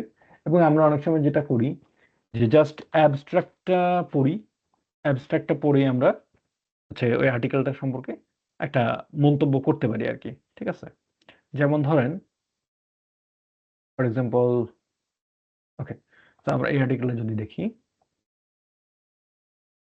দেখেন এটা সিরাজগঞ্জের একটা ডিজাস্টার প্রোন এরিয়াতে হেলথ কেয়ার চ্যালেঞ্জেস নিয়ে করা। এটা কিন্তু ক্লোজ অ্যাক্সেস, আপনি এটা পড়তে চাইলে আপনার $35 দিতে হবে। সো এখন এই যে দেখেন এখানে অ্যাবস্ট্রাক্টটা দেয়া আছে। এখানে একেবারে আপনি অ্যাবস্ট্রাক্টটা পড়লে আপনার পুরো রিসার্চ পেপারের ধারণাটা তৈরি হয়ে যাবে বা পেপার কি নিয়ে করা। যেমন ধরেন the finding highlight critical health care challenge in Sirajganj disaster prone riverine field, such as residents face knowledge gaps about healthcare resources, geographical and weather-related barriers hinder transportation, especially during disasters. So এদের প্রবলেমগুলো আপনি এখানে খুঁজে পাইলেন। হ্যাঁ, এরপর পেপারে এখানে দেখেন 24টা ইন্টারভিউ নেওয়া হয়েছে, NBV14 দিয়ে এটা অ্যানালাইসিস করা হয়েছে। এটা একটা কোয়ালিটেটিভ পেপার, থিমেটিক অ্যানালাইসিস করা হয়েছে। সো আপনি কিন্তু অ্যাবস্ট্রাক্ট পড়লে আপনার একটা ক্লিয়ার ধারণা হয়ে যাবে পেপারটা নিয়ে। এরপর আসেন পেপারে কি থাকে, এরপর পেপার থাকে ইন্ট্রোডাকশন। ইন্ট্রোডাকশনের মধ্যে কি থাকে, সহজ কথায় why did you do it, আপনি কেন এটা করছেন, প্রবলেম কি, আপনি যে কাজটা করছেন এর গুরুত্বটা কি, কোন বিষয়গুলো জানা আছে, কোন বিষয়গুলো জানা নেই। মানে ইন্ট্রোডাকশনের মধ্যে ইউজুয়ালি লিটারেচার রিভিউ থাকে। তো প্রিভিয়াস কি কাজ হইছে সেগুলো আপনি বর্ণনা করবেন। আপনার রিসার্চ কোশ্চেন কি, আপনি কি ফাইন্ড আউট করতে চাচ্ছেন এই পেপারে, সেটা আপনি উল্লেখ করবেন। আপনার অবজেক্টিভ কি সেটা আপনি উল্লেখ করবেন। সো ইন্ট্রোডাকশন এই বিষয়গুলো থাকে। এরপর থাকে মেথোডোলজি বা স্টাডি সাইট। মেথোডোলজির মধ্যে থাকে হচ্ছে আপনি কিভাবে এটা করছেন, মানে আপনি কি কোয়ালিটির মেথড ইউজ করছেন নাকি কোয়ান্টিটির মেথড ইউজ করছেন, আপনি ডেটা কিভাবে কালেক্ট করছেন, ডেটা কিভাবে অ্যানালাইসিস করছেন, আপনার স্টাডি এরিয়া কি ছিল, এই সবগুলো বিষয় মেথডের মধ্যে থাকে। দেন আমরা আসি রেজাল্টে, যে আপনি আসলে কি খুঁজে পেয়েছেন আপনার গবেষণার মাধ্যমে। আপনার ফাইন্ডিং গুলোকে আপনি বিভিন্ন গ্রাফ, চার্ট, এগুলোর মাধ্যমে সামারাইজ করতে পারবেন। অনেক সময় আমরা করি কি রেজাল্ট এন্ড ডিসকাশন একসাথে লিখি, আবার অনেক সময় এটাকে আমরা আলাদা আলাদা করে লিখি। যেমন যদি আমরা এখান থেকে একটা পেপার দেখি, ধরুন আমরা এই হেলথ কেয়ারের পেপারটাই দেখি, এখানে যেটা আমাদের অ্যাক্সেস পাইনি আমরা। দেখেন এইখানে এই যে রেজাল্ট পার্ট, এই রেজাল্ট পার্টে এখানে কিন্তু ইন ডিটেল বর্ণনা এখানে আছে যে না হেলথ সার্ভিস নিয়ে একজন পার্টিসিপেন্ট কি বলছে। সো পার্টিসিপেন্টদের একটা ডেটা আছে এখানে। এখানে জাস্ট রেজাল্টটা প্রেজেন্ট করা, বাট ডিসকাশনের মধ্যে সেই রেজাল্টটার ভ্যালিডেশন করা। ওকে, আমরা একটু বর্ণনা করছি ডিসকাশনটা কিরকম হতে পারে। সো ডিসকাশন হচ্ছে যে এই রেজাল্টটা আপনি কেন করছেন, আপনার প্রিভিয়াস রিসার্চের সাথে এটার আপনার ফলাফল যে আপনি পাইছেন সেটার মিল আছে কিনা। হ্যাঁ, যেমন ধরেন আমরা পাইছি যে চর এরিয়াগুলো খুব বেশি ভালনারেবল। হ্যাঁ, তো শুধু আমরা পাইছি এমন না, দেখেন chor areas are exceptionally prone to disasters, particularly vulnerable to both floods and river erosion. তো এই হোসাইন, ইসলাম এন্ড মহান্তা ওনারাও কিন্তু এই রেজাল্ট পাইছে, সেম রেজাল্ট। ঠিক আছে, সো আমাদের রেজাল্টের সাথে ওনাদের রেজাল্টের সিমিলারিটি আছে, আবার ডিসিমিলারিটি থাকতে পারে, সেটাও কিন্তু আমাদেরকে উল্লেখ করতে হবে, হ্যাঁ, আমাদের রিসার্চের মধ্যে। তো ডিসকাশনে আমরা ইউজুয়ালি এটা করি। দেন কনক্লুশন হচ্ছে আমরা দেখাই যে আসলে মেজর ফাইন্ডিং গুলো কি কি, সেগুলোর গুরুত্ব কি, এবং আমাদের রিসার্চে কি লিমিটেশন আছে, আমাদের ইন ফিউচারে এই বিষয়ে কি রিসার্চ করা যায়। সো এই বিষয়গুলো আমরা কনক্লুশন উল্লেখ করি, এবং আমরা পলিসি রিকমেন্ডেশন দিলে আমরা সেইখানে কনক্লুশনের মধ্যে প্রোভাইড করি। এছাড়া আমরা অ্যাকনোলজমেন্ট উল্লেখ করি, রেফারেন্স উল্লেখ করি। এটা হচ্ছে একটা ওভারঅল ম্যানুস্ক্রিপ্ট প্রিপারেশনের গাইডলাইন। আমাদের রিসার্চ করার ক্ষেত্রে আমরা কোন কোন টুলস আসলে ইউজ করি, যেমন রেফারেন্স ম্যানেজমেন্টের ক্ষেত্রে আমরা জোটেরো বা মেন্ডেল ইউজ করি। প্লেগারিজম চেকারের ক্ষেত্রে টার্নিটিন, গ্রামারলি। পেপার রাইটিং এর ক্ষেত্রে আমরা ম্যাক্সিমাম এমএস ওয়ার্ড ইউজ করি, বাট ল্যাটেক নামে একটা সফটওয়্যার আছে, দ্যাটস গ্রেট। আপনাদেরকে এই টুলগুলো আসলে শিখতে হবে যদি আপনারা গবেষণায় সম্পৃক্ত হতে চান। এরপর ডেটা অ্যানালাইসিসে আমরা কোয়ালিটিভ ডেটার ক্ষেত্রে এনভিভো, অ্যাটলাস টিআই ইউজ করি। কোয়ান্টের ক্ষেত্রে আমরা স্পেসেস আর স্টাডা পাইথন এগুলো ইউজ করি। লিটারেচার সার্চের ক্ষেত্রে আমরা Google Scholar, Elicit, Connected Papers Research, Rabbit, এই টুলসগুলো ইউজ করি। রাইটিং অ্যাসিস্ট্যান্ট ক্ষেত্রে আমরা কোপাইলট, চ্যাটজিপিটি, জেমিনি, কুইলবট, এই জিনিসগুলো ইউজ করি। সো এগুলো আসলে রাইটিং টুলস। আপনি যখন পেপার লিখবেন তখন আপনাকে এই টুলসগুলো ইউজ করতে হবে। এবার আসেন রাইটিং টিপস, যে কিভাবে আসলে আপনি লিখবেন একটা paper. So first of all আপনার পেপারে যেন ক্ল্যারিটি অ্যান্ড প্রিসিশন থাকে। জার্গন খুব বেশি কঠিন কঠিন ওয়ার্ড লিখলে যে পেপারটা খুব ভালো হয় ব্যাপারটা এমন না। হ্যাঁ, আমরা বাংলাদেশের এটা আসলে মনে করি যে খুব জটিল জটিল ওয়ার্ড দিয়ে লিখলে বোধ হয় ব্যাপারটা ভালো মানের হবে, বিষয়টা আসলে এমন না। এবং আমরা অনেক সময় প্যাসিভ ভয়েস বেশি ইউজ করি, সো অ্যাক্টিভ ভয়েস ইউজ করাটা বেটার। স্ট্রাকচার থাকতে হবে, লজিক্যাল ফ্লো থাকতে হবে। আপনি যদি ইন্ট্রোডাকশনের পরেই কনক্লুশন নিয়ে আসেন সেটা তো হবে না, তাই না? ইন্ট্রোডাকশনের পরে একটা যে মেথড আছে, ইন্ট্রোডাকশনের পরে মেথডের পর রেজাল্ট। এখন আপনি লিখলেন ইন্ট্রোডাকশনের পর রেজাল্ট, এরপর লিখলেন মেথড, তাহলে হবে না। এবং পেপারের মধ্যে হেডিং সাব হেডিং থাকবে। যেমন হেডিং সাব হেডিং বলতে আহ, যদি দেখাই, যে ধরেন রেজাল্ট, এটা হচ্ছে আমার হেডিং। হ্যাঁ, সো রেজাল্টের মাঝখানে এই যে হেলথ সার্ভিস, তারপর ধরেন geographic environmental barriers two transportation, এগুলো হচ্ছে আমার সাব হেডিং। সো একটা পেপারের মধ্যে এই বিষয়গুলো থাকবে। দেন আপনাকে পেপারটা প্রুফ রিড করতে হবে। জার্নাল সাবমিশনের আগে বারবার আপনি এটা দেখবেন যে পেপারটা ঠিক আছে কিনা। আপনি আপনার যে কো অথবা তাদের দেখাবেন, আপনার যে সুপারভাইজার তাদেরকে দিয়ে দেখাবেন। এরপর আসেন জার্নাল গাইডলাইন্স। হ্যাঁ, জার্নাল গাইডলাইন্সে আমরা যেটা দেখলাম যে ইনস্ট্রাকশন ফর অথর্স আর সাবমিশন গাইডলাইন্স, এটার মধ্যে কিছু বিষয় থাকে যেটা আপনাকে মাস্ট বি মেনটেন করতে হবে। First one is word limit. ওরা যদি বলে যে 10,000 ওয়ার্ড, আপনি 10,000 ওয়ার্ডের মধ্যে রাখার চেষ্টা করবেন। ওরা যদি বলে ফরম্যাটিং, যেমন লাইন স্পেস যদি বলে যে না, লাইন স্পেস আমাকে 2 লাইন স্পেস তুমি পেপার দিবা, সো আপনাকে 2 দিতে হবে। ওরা যদি বলে 1 দিবা, আপনাকে 1 দিতে হবে। এবং ওদের যদি কোনো স্পেসিফিক সেকশন বা টেমপ্লেট থাকে, সেটা আপনাকে ফলো করতে হবে। সো আপনি পেপার একটা নির্দিষ্ট জার্নালে পাবলিশ করার আগে আপনাকে অবশ্যই ইনস্ট্রাকশন ফর অথর্স এই সেকশনটাকে ভালোভাবে রিভিউ করবেন। দেন আসেন আমরা একটা ম্যানুস্ক্রিপ্ট সাবমিশন কিভাবে করব। সাবমিশনের ক্ষেত্রে প্রথমে আসেন এটাকে আমরা 2 ভাগে ভাগ করতে পারি। একটা হচ্ছে যে সাবমিশন প্রসেস। সো সাবমিশন প্রসেসটা আসলে অনলাইন সাবমিশন পোর্টালের মাধ্যমে হয়। যেমন স্কলার ওয়ান বা এডিটোরিয়াল ম্যানেজার এর মাধ্যমে, এবং আপনাকে একটা কভার লেটার লিখতে হবে। আমরা আগেই বলছি যে সাবমিশনে কি কি লাগবে। সো আবার একটু যদি দেখি, ম্যানুস্ক্রিপ্ট লাগবে, এবং এই ম্যানুস্ক্রিপ্টের ক্লিন কপি এবং অ্যানোনিমাস কপি। ক্লিন কপিতে অনেক সময় যেটা হয় যে কোনো অথরের নাম থাকবে না আপনাদের। সো আরেকটা হচ্ছে যে আপনার figures and tables, supplementary materials. Figure and table অনেক সময় জার্নাল বলে থাকে যে আপনারা যে টেবিল বা ফিগার ইউজ করতেছেন পেপারে, সেটাকে আলাদা করে দিবেন, আলাদা ভাবে আপলোড করবেন। দেন সাপ্লিমেন্টারি ম্যাটেরিয়ালস, অনেক সময় ডেটা ফাইল আপনি এসপিএস দিয়ে অ্যানালাইসিস করছেন, সো ওই ফাইলটা আপনাকে দিতে হবে, বা আপনার রিসার্চের কোশ্চেনিয়ার সেটা আপনাকে আপলোড করতে হবে। এটাকে যদি অ্যাট এ গ্লান্স আমরা দেখার চেষ্টা করি, দেখেন যখন এই জার্নালটা, so submit your manuscript. So আপনি অ্যাকাউন্ট খুলবেন, অথর লগ ইন, বা আপনি অর্কিড আইডির সাথে হচ্ছে কানেক্টেড করে আপনি চাইলে সাবমিট করতে পারেন। আমার অর্কিড আইডির সাথে কানেক্ট করা। তো এইখানে গেলে আপনি দেখবেন submit new manuscript, submission being process, revision being process, submit with decision. এখানে 3টা সেকশন আছে। So new submission, revision, completed. আচ্ছা, কমপ্লিটেড মানে কি? কমপ্লিটেড মানে হচ্ছে আমার এটা কাজ শেষ হয়ে গেছে। সো এটা হচ্ছে এই যে আমরা যে পেপারটা একটা দেখলাম সেই পেপারটা। সো এটা দেখেন 30 অক্টোবর 2023-এ দেওয়া হয়েছিল, 6 জুন 2024 এটা অ্যাকসেপ্ট হয়। So final decision accept. So এটা হচ্ছে আমার কমপ্লিটেড। আচ্ছা, রিভিশনে কি আছে? রিভিশনে আছে যে একটা পেপার আমার সাবমিট করা হয়েছিল, দেন এইটা যারা রিভিউয়ার তারা আমাকে বলছে যে না, এই পেপারে এই বিষয়গুলো তোমাকে ঠিক করতে হবে। সো আমি ঠিক করে আবার সাবমিট করছি। সো এটা রিভিশন বিং প্রসেসড। হ্যাঁ, আচ্ছা, এরপর আসেন নিউ সাবমিশন। সো আমি একটা পেপার সাবমিট করছি। সো এটা এখনো, এটা দেখেন গত বছরের মে মাসে করা, যাই হোক। তো এটা এখন আন্ডার রিভিউতে আছে। তো আচ্ছা, এখন আসেন নিউ সাবমিশনে, সাবমিট নিউ ম্যানুস্ক্রিপ্টে গেলে আপনার অপশন আসবে। যেমন ধরেন আপনি কি সাবমিট করবেন? Original research article. সো দিলাম, দেন আমি প্রসিড করলাম।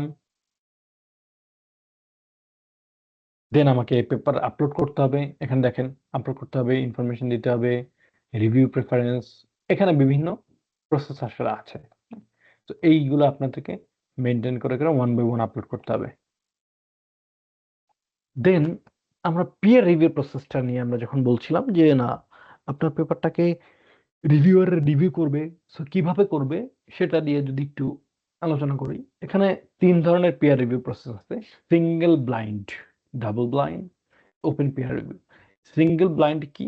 সেখানে হচ্ছে মানে ব্লাইন্ড মানে তো অন্ধ, তাই না? সো রিভিউয়ার জানবে যে আপনি কে, মানে আপনার আইডেন্টিটি একজন রিভিউয়ার জানতে পারবে, বাট আপনি জানবেন না যে কে আপনার রিভিউয়ার। ডাবল ব্লাইন্ড কি? ডাবল ব্লাইন্ড হচ্ছে রিভিউ এবং অথর কেউ কাউরে জানবে না, কেউ কাউকে চিনবে না। তো এটাকে আমরা ডাবল ব্লাইন্ড বলতেছি। ওপেন পিয়ার রিভিউ কি? ওপেন পিয়ার রিভিউ হচ্ছে আহ, সবাই সবাই চিনবে, অথর রিভিউরা চিনবে, রিভিউর অথরই চিনবে। কিন্তু আমরা ইউজুয়ালি ম্যাক্সিমাম জার্নালে ডাবল ব্লাইন্ড পিয়ার রিভিউ প্রসেসটা ফলো করি ফর ট্রান্সপারেন্সি। আচ্ছা, এখন আপনি পেপার সাবমিট করলেন সুন্দর করে। তো সাবমিশনের পরে কি হবে? সাবমিশনের পরে আপনার কয়েকটা কাজ হবে। একটা হচ্ছে যে পেপার অ্যাকসেপ্ট। সো আপনাকে একটা প্রুফ রিড দেওয়া হবে, আপনি তখন এটা ঠিকঠাক করে পাবলিশ করতে পারবেন। But this is very rear on the first submission, হয় না বললেই চলে। যেটা আপনি পাবেন বা এক্সপেক্ট করবেন সেটা হচ্ছে যে রিভিশন। এটাকে আমরা মেজর বা মাইনর রিভিশন বলতে পারি। সো এইটা মোস্ট কমন রিভিশন। সো অথরকে বলা হবে যে না, তুমি এই কমেন্টগুলো অ্যাড্রেস করো, তোমার পেপারে এই সমস্যা আছে। আর যেটা হইতে পারে যে রিজেক্ট, যে না, তোমার পেপার আসলে পাবলিকেশনের অযোগ্য, এই জায়গায় মেথোডোলজি ঠিকঠাক নাই, কোনো নভেলটি নাই, অথবা আমাদের জার্নালের সাথে তোমার এই পেপারটা যায় না। হ্যাঁ, সো যখন আপনাকে একজন রিভিউয়ার রিভিউ দিবে যে তোমার এই বিষয়গুলো অ্যাড্রেস করতে হবে, তো তখন আপনি প্রত্যেকটা কমেন্ট ধরে ধরে অ্যাড্রেস করবেন, প্রত্যেকটা কমেন্ট ধরে ধরে, এবং সেটা ধরে ধরে আপনাকে একটা ডিটেল রেসপন্স লিখতে হবে, যেটাকে আমরা রিবুটাল লেটার বলি।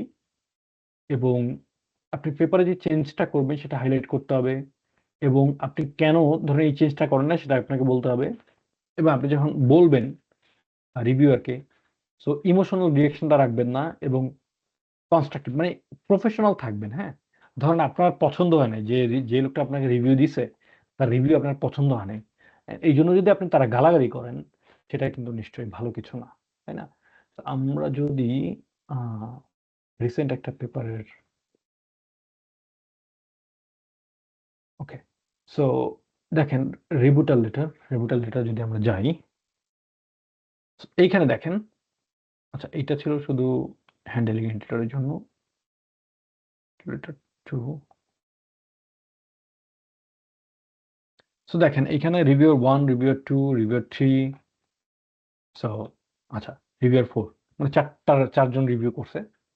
সো এখানে আমরা কি করছি, এটাকে আমরা বলতেছি রিবুটাল লেটার, তার মানে লাইন বাই লাইন রেসপন্স। রিভিউয়াররা যা বলছে সেটাকে আমরা লাইন বাই লাইন অ্যাড্রেস করছি। যেমন রিভিউয়ার 1 কি বলছে যে the changes was clearly made, I appreciate careful response. So আমি বললাম যে হ্যাঁ থ্যাংক ইউ।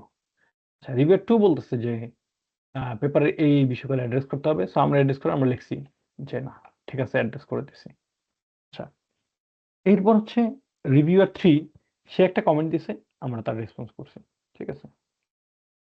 এরপর রিভিউয়ার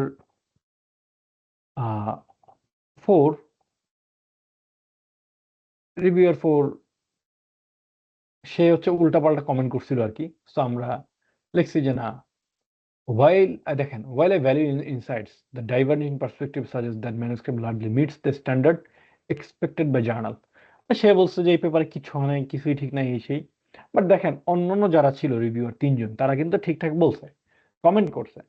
বাট এ বলছে যে কিছুই হয় নাই। তো তখন আমরা বলছি যে না ঠিক আছে, আপনি ভালো বলছেন, আপনার কথা মূল্যায়ন করছি আমি। কিন্তু আপনি যেটা বলছেন সেটা আসলে আমার পছন্দ হচ্ছে না। বা এই টাইপের আমরা সুন্দর করে কথা বলে দিলাম, হ্যাঁ? সো পিয়ার রিভিউ প্রসেসটা এটা হচ্ছে উইলি থেকে নেওয়া। উইলির পিয়ার রিভিউ প্রসেসটা যদি আমরা একটু দেখি। সো প্রথমে আপনি একটা আর্টিকেল সাবমিট করবেন। সো এটা হচ্ছে এডিটর দিয়ে এটা ইভালুয়েট করবে। এডিটর যদি মনে করে যে না আর্টিকেল এই জার্নালের সাথে যায়, পাবলিশের যোগ্য, তাইলে এটা সে রিভিউয়ারের কাছে পাঠাবে, অথবা যোগ্য না হলে সে রিজেক্ট করে দিবে। এটাকে বলে এডিটোরিয়াল রিজেকশন বা ডেস্ক রিজেকশন। আচ্ছা ধরেন আর্টিকেলটা ভালো, সে এটাকে রিভিউয়ারের কাছে পাঠাবে। রিভিউ রিভিউয়ার হচ্ছে আর্টিকেলগুলা দেখবে, পড়বে এবং এডিটরের কাছে আবার পাঠাবে। সো মানে রিভিউয়ার বলবে যে না হ্যাঁ তোমার এই পেপার আর রিভিউ প্রয়োজন। সো এটা এখানে যাবে ফার্দার রিভিউ নিডেড। সে আবার মানে এডিটরের কাছে পাঠাবে। এডিটর আবার এটা অথরের কাছে পাঠাবে যে না তুমি এটা দেখো, এটা ঠিকঠাক আছে কিনা, হ্যাঁ? এই যে যেমন রিভিশন রিকোয়ার্ড। আবার অথর আপনি আবার রিভাইসটা সাবমিট করবেন, আবার এটা এডিটরের কাছে যাবে, এডিটর আবার রিভিউতে পাঠাবে। সো রিভিউয়ার এটা ২ টা করতে পারে। একটা হচ্ছে রিজেক্ট করতে পারে অথবা অ্যাকসেপ্টেড। আচ্ছা ধরেন অ্যাকসেপ্ট করলো, অ্যাকসেপ্ট করার পর এটা প্রোডাকশনে যাবে। প্রোডাকশনে গেলে এটা আপনাকে প্রুফ রিডিং করতে দেওয়া হবে। দেন এটা পাবলিকেশন বা পাবলিশড হবে। সো পোস্ট অ্যাকসেপ্টেন্স আপনার পেপার অ্যাকসেপ্ট হওয়ার পরে এটা কি আসবে? একটা পাবলিশিং এগ্রিমেন্ট আসবে। দেন একটা প্রুফ আসবে। সেই প্রুফে হচ্ছে আপনাকে ভুল ত্রুটি ঠিক করতে হবে। সো এটাই কিন্তু আপনার জন্য সুযোগ। কারণ এটা এখানে আপনি যা দিবেন সেটাই পাবলিশড হবে। যদি আপনার আর্টিকেল ওপেন অ্যাক্সেস হয়, চার্জ থাকে পাবলিকেশন চার্জ, তাহলে এটা সেই ফিটা দিতে হবে। আর দেন আপনাকে কি করতে হবে? আপনার কাজটা প্রমোট করতে হবে। নিজের ঢোল নিজে পিটাইতে হবে আরকি। মানে আপনার এই কাজটা সোশ্যাল মিডিয়া, রিসার্চগেট, একাডেমিয়া, লিঙ্কডইন অন্যান্য যে একাডেমিক প্ল্যাটফর্ম আছে সেখানে বলতে হবে যে না আসলে এই বিষয়ে আমার একটা পেপার আসছে। সো আমরা পাবলিকেশনের ক্ষেত্রে যে কমন মিস্টেক গুলা করি, একটা হচ্ছে যে আমরা রং জার্নাল চুজ করি। আপনি মেথোডোলজির উপর একটা পেপার লিখছেন বা ফর এক্সাম্পল ধরলাম আপনি বায়োলজির উপর একটা পেপার লিখছেন। এটা আপনি একটা সাবমিট করলেন এমন একটা জার্নালে যারা কাজ করে কেমিস্ট্রি নিয়ে, এটা হবে না। এরপর হচ্ছে আপনার জার্নাল গাইডলাইন যেটা বলা আছে, জার্নাল গাইডলাইনে বলা আছে আপনি ৫,০০০ ওয়ার্ডে সাবমিট করতে পারবেন। কিন্তু আপনি করলেন ১৫,০০০ ওয়ার্ড একটা পেপার। সো তারা রিজেক্ট করবে। এরপর হচ্ছে আপনার রাইটিং কোয়ালিটি। রাইটিং কোয়ালিটি যদি খারাপ হয় তখন কিন্তু আপনাকে মানে আল্টিমেটলি ধরবে যে না আমরা বাংলাদেশ হিসেবে রাইটিং কোয়ালিটি খারাপ হইতেই পারে। বাট একেবারে বেশি খারাপ হলে তখন কিন্তু পেপারটা রিজেক্ট করবে। অ্যান্ড ফোর্থলি আমরা যেটা করি যে রিভিউয়াররা যেই ফিডব্যাকটা দেয় সেটাকে আমরা ঠিকঠাক অ্যাড্রেস করি না। অ্যাড্রেস না করলে কিন্তু আপনার এটা পরবর্তীতে রিজেক্ট হয়ে যাবে। সো এখানে আমি কিছু রিসোর্স দিয়ে দিয়েছি আপনাদের জন্য। এই রিসোর্সের মধ্যে পেপার রিলেটেড বেশ কিছু অনেক কিছু পাবেন। আর আজকে এই ছোট্ট ডিসকাশন থেকে যদি আপনাদের কোনো কোশ্চেন থাকে, so you can ask me. আমাদের আজকের সেশন এখানেই শেষ। ওকে। থ্যাংক ইউ ওয়াহিদ ভাই। আমরা কোয়েশ্চেন আনসারে যাব। আপনাদের যদি কোয়েশ্চেন থাকে আপনারা হ্যান্ড রাইজ করেন, দেন আমরা ওয়ান বাই ওয়ান যাব। আমাদের সাইদ ভাইয়ের একটা কোয়েশ্চেন আছে, সাইদ মোহাম্মদ, প্লিজ। জি, আসসালামু আলাইকুম। জি, আমার প্রশ্ন ছিল যে আপনি যখন ওই ম্যানুস্ক্রিপ্টে প্রিপেয়ার করে পাবলিশে যাবেন, সঙ্গে তো কভার লেটারও পাবলিশ করতে হয়, দিতে হ্যাঁ হয়। হ্যাঁ তো ওটাকে একসঙ্গে দিবেন নাকি আলাদা করে লিখে দিবেন ম্যানুস্ক্রিপ্টের সঙ্গে? না, এইটা এখানে হচ্ছে ব্যাপারটা, জার্নালে যদি বলা থাকে যে আমাকে কভার লেটার ম্যানুস্ক্রিপ্টের সাথে অ্যাটাচ করে দিতে হবে, তখন আমরা অ্যাটাচ করে দিব। অন্যথায় আমরা কভার লেটার আপলোড করার একটা আলাদা জায়গা থাকবে জার্নালের মধ্যে। হ্যাঁ, আমরা যখন ম্যানুস্ক্রিপ্ট সাবমিট করব, আমরা মেইন ডকুমেন্টটা সাবমিট করব, আমরা ডেটা ফাইল সাবমিট করব, আমরা অনেক সময় দেখা যায় যে ফিগার, গ্রাফ, চার্ট এগুলো আমরা সাবমিট করব। হ্যাঁ, সো আলাদা করে দেন আমাদের কভার লেটার সাবমিট করার আলাদা একটা জায়গা থাকে। সো ওই জায়গাটাতে আমরা কভার লেটার সাবমিট করব। ও আচ্ছা, আর না হলে একই ফাইলের আন্ডারে করতে হয়? হ্যাঁ হ্যাঁ, ইউজুয়ালি কভার লেটার আসলে আলাদা সাবমিশনের জায়গা থাকে ম্যাক্সিমাম জার্নালে। জি জি, বুঝতে পেরেছি, ধন্যবাদ।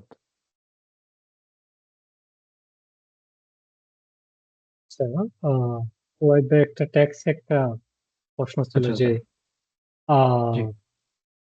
প্রিপ্রিন্টটা কি ওটা ভালো কিনা, মানে একটা জার্নালে সাবমিট করার আগে বা পাবলিশ হওয়ার আগে, বা ওটার কোনো ইম্প্যাক্টটা কেমন থাকে? ওকে, এখানে প্রিপ্রিন্টের ব্যাপারটা হচ্ছে যে আসলে এটা এটা কিছু বিষয় থাকে যে এটা হচ্ছে আপনার ফাইনাল যে ভার্সন পেপারের।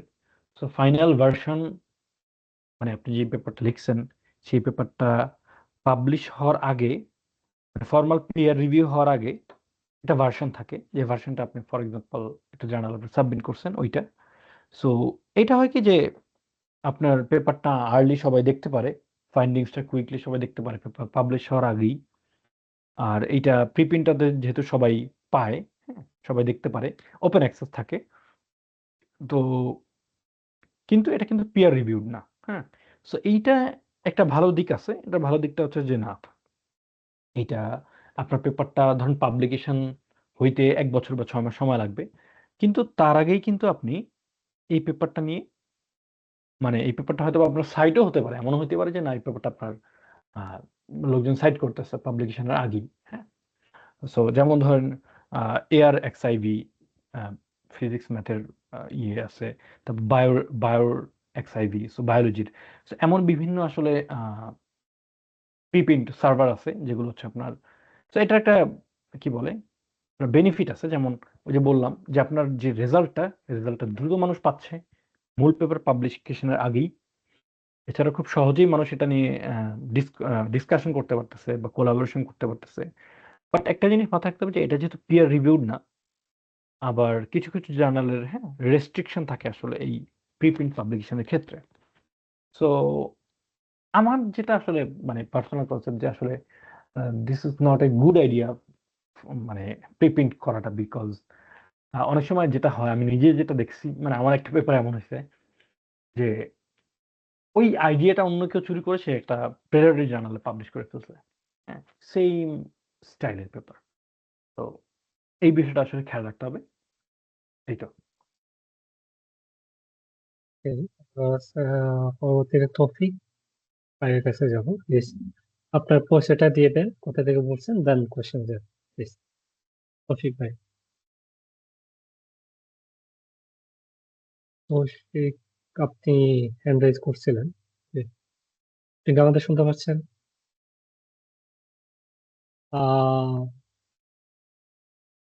আমরা অন্য কারো যদি কোনো কোয়েশ্চেন থাকে এবার হ্যান্ড রেজ করতে পারে অথবা আনমিউট করে নিজেকে আনমিউট করে ডাইরেক্ট কথা বলতে পারে।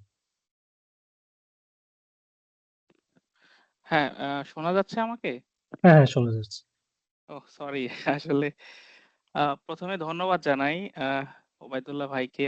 অসাধারণ একদম শুরু থেকে শেষ পর্যন্ত যেভাবে একদম এত সিম্পলিফাইড ওয়েতে উনি বোঝাইছেন, এটা আসলে একদম যারা একদম বিগিনার তাদের জন্যও অনেক সহজ ছিল আরকি। আমি অবশ্যই ধন্যবাদ জানাই এইজন্য।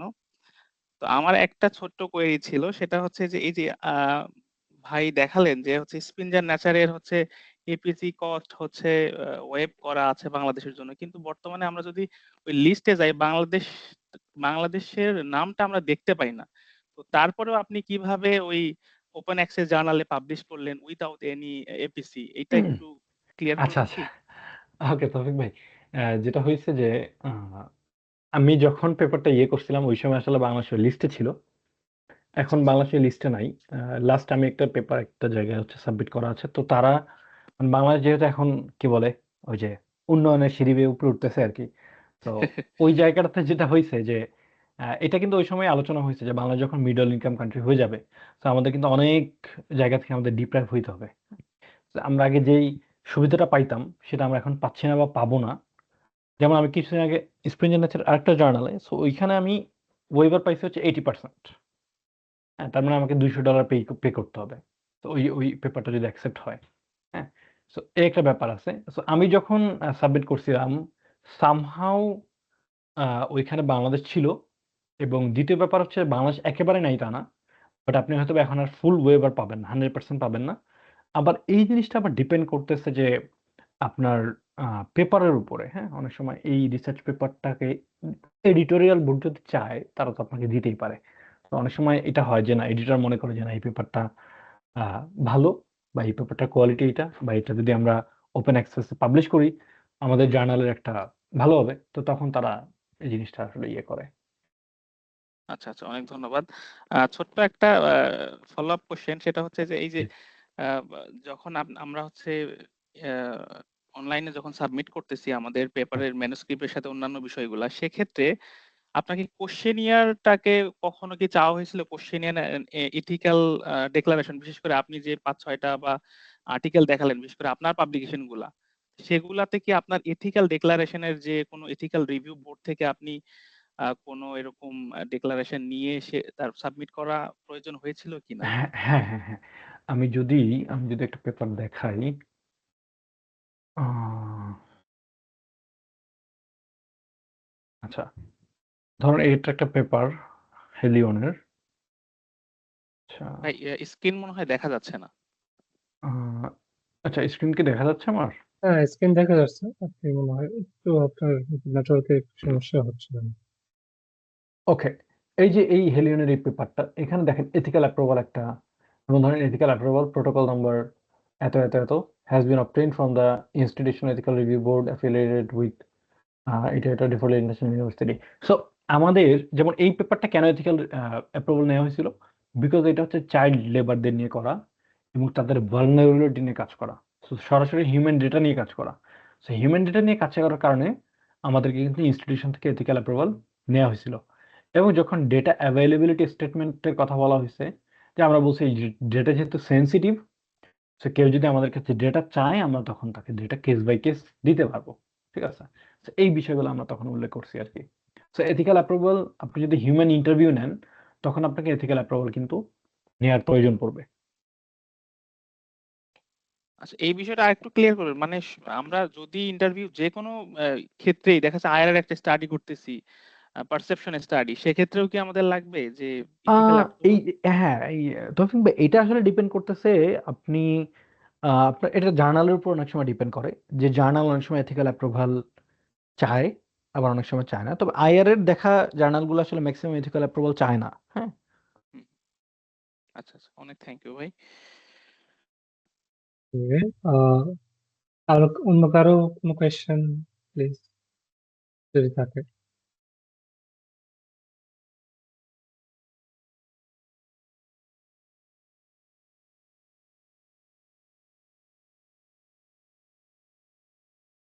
আমার মনে হয় নাই। আমি জাস্ট একটা আমার পক্ষ থেকে একটা কোয়েশ্চেন আপনাকে আস্ক করে চলে যাব। জি আমরা শেষের দিকে চলে যাই, সেটা হলো যে অনেক সময় দেখা যায় যে আপনার একটা পেপার মেজর রিভিউতে আসছে অথবা একটা পেপার মাইনর রিভিউতে আসছে। সো আমি কতটুকু কনফিডেন্ট থাকতে পারবো যে ওই পেপারটা ফাইনালি অ্যাকসেপ্টেড হবে?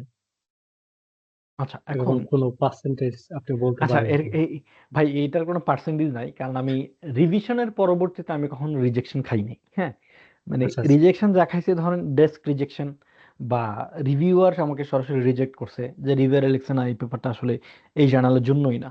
ধরেন আমি কাজ করলাম সাউথ এশিয়া নিয়ে, কিন্তু জার্নাল সাবমিট করলাম সাউথ ইস্ট এশিয়ার একটা জার্নালে। সো আমাকে রিভিউয়ার বলতেছে যে না, তোমার এই কাজটা আসলে এটা এখানে সাউথ ইস্ট এশিয়ার কিছু অ্যাড করলে এটা মানাইতো, বাট এটা সাউথ এশিয়া বেসড, সো তোমার এটা হবে না। আচ্ছা, আবার কেউ বলতেছে যে না এই পেপারটার কোয়ালিটি খারাপ। সো কিন্তু যখন মেজর রিভিশন আসলে এরপর দেখা যায় যে আর ৫-৬টা রিভিশন হয়, কিন্তু তারপরে পেপার অ্যাকসেপ্ট হয় আর কি। আচ্ছা, তো এটা আসলে মানে যখন আপনার রিভিশন আসবে তখন আপনি ধরে নিতে পারেন যে না পেপারটা পাবলিশড হবে, but it will take time. Thank you. আমরা শেষের দিকে আমরা এগেইন আমরা মিস্টার ওয়াদুল্লাহ ভাইকে আবার ধন্যবাদ জানাচ্ছি ডেভেলপমেন্ট বোর্ডের পক্ষ থেকে। আহ আজকে এই এত সুন্দর একটা সেশন নেওয়ার জন্য। আই হোপ আমাদের পার্টিসিপেন্টের পক্ষ থেকে আর কোনো কোয়েশ্চেন নাই। আমরা সর্বশেষ ওয়াদুল্লাহ ভাইয়ের কাছ থেকে ফাইনাল স্পিচ শুনে আজকের মতো এখানে শেষ করব। আচ্ছা, তো ফাইনাল স্পিচ বলতে জাস্ট একটাই কথা যে গবেষণা এবং গবেষণা পাবলিকেশন প্রকাশ করা দুইটাই খুব ধৈর্যের ব্যাপার। সত্য বলতে অনেক সময় লাগে।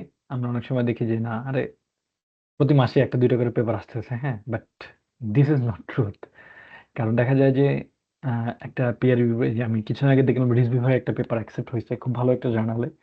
সো রিজভি ভাই বলতে পারবেন যে এই পেপারটা আসলে ডেটা কালেকশন কবে করছেন, এবং এই পেপারটা সাবমিশন কবে করছেন, এবং রিভিশন কয়বার হয়েছে, এবং অ্যাকসেপ্ট কখন হয়েছে।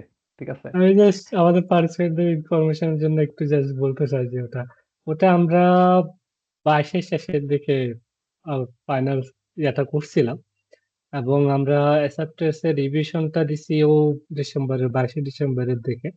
আমাদের 23শে মার্চের দিকে ওটা অ্যাকসেপ্টেড এর মতো বলে, বাট আমাদের একটা মিস্টেক হয়ে গেছিল যে অথর্স এর নামের একটা ভুল ছিল।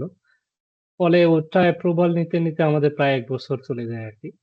সো পরে এখানে একটু জাস্ট আমি একটু ইনফরমেশনটা বলতে চাইছি আমাদের যারা পার্টিসিপেন্ট আছেন। তারা হলো যে আপনার যখন পেপারটা যখন অ্যাকসেপ্টেড হয়ে যায় এবং যখন প্রোডাকশন এ চলে যায়, তখন যখন আপনার কাছে যখন প্রুফ রিড আসে, তখন আর আপনার পক্ষে আ অথর্স এর নাম বা বানান ভুল বা এই ধরনের কোনো চেঞ্জ আপনি করতে পারবেন না আরকি।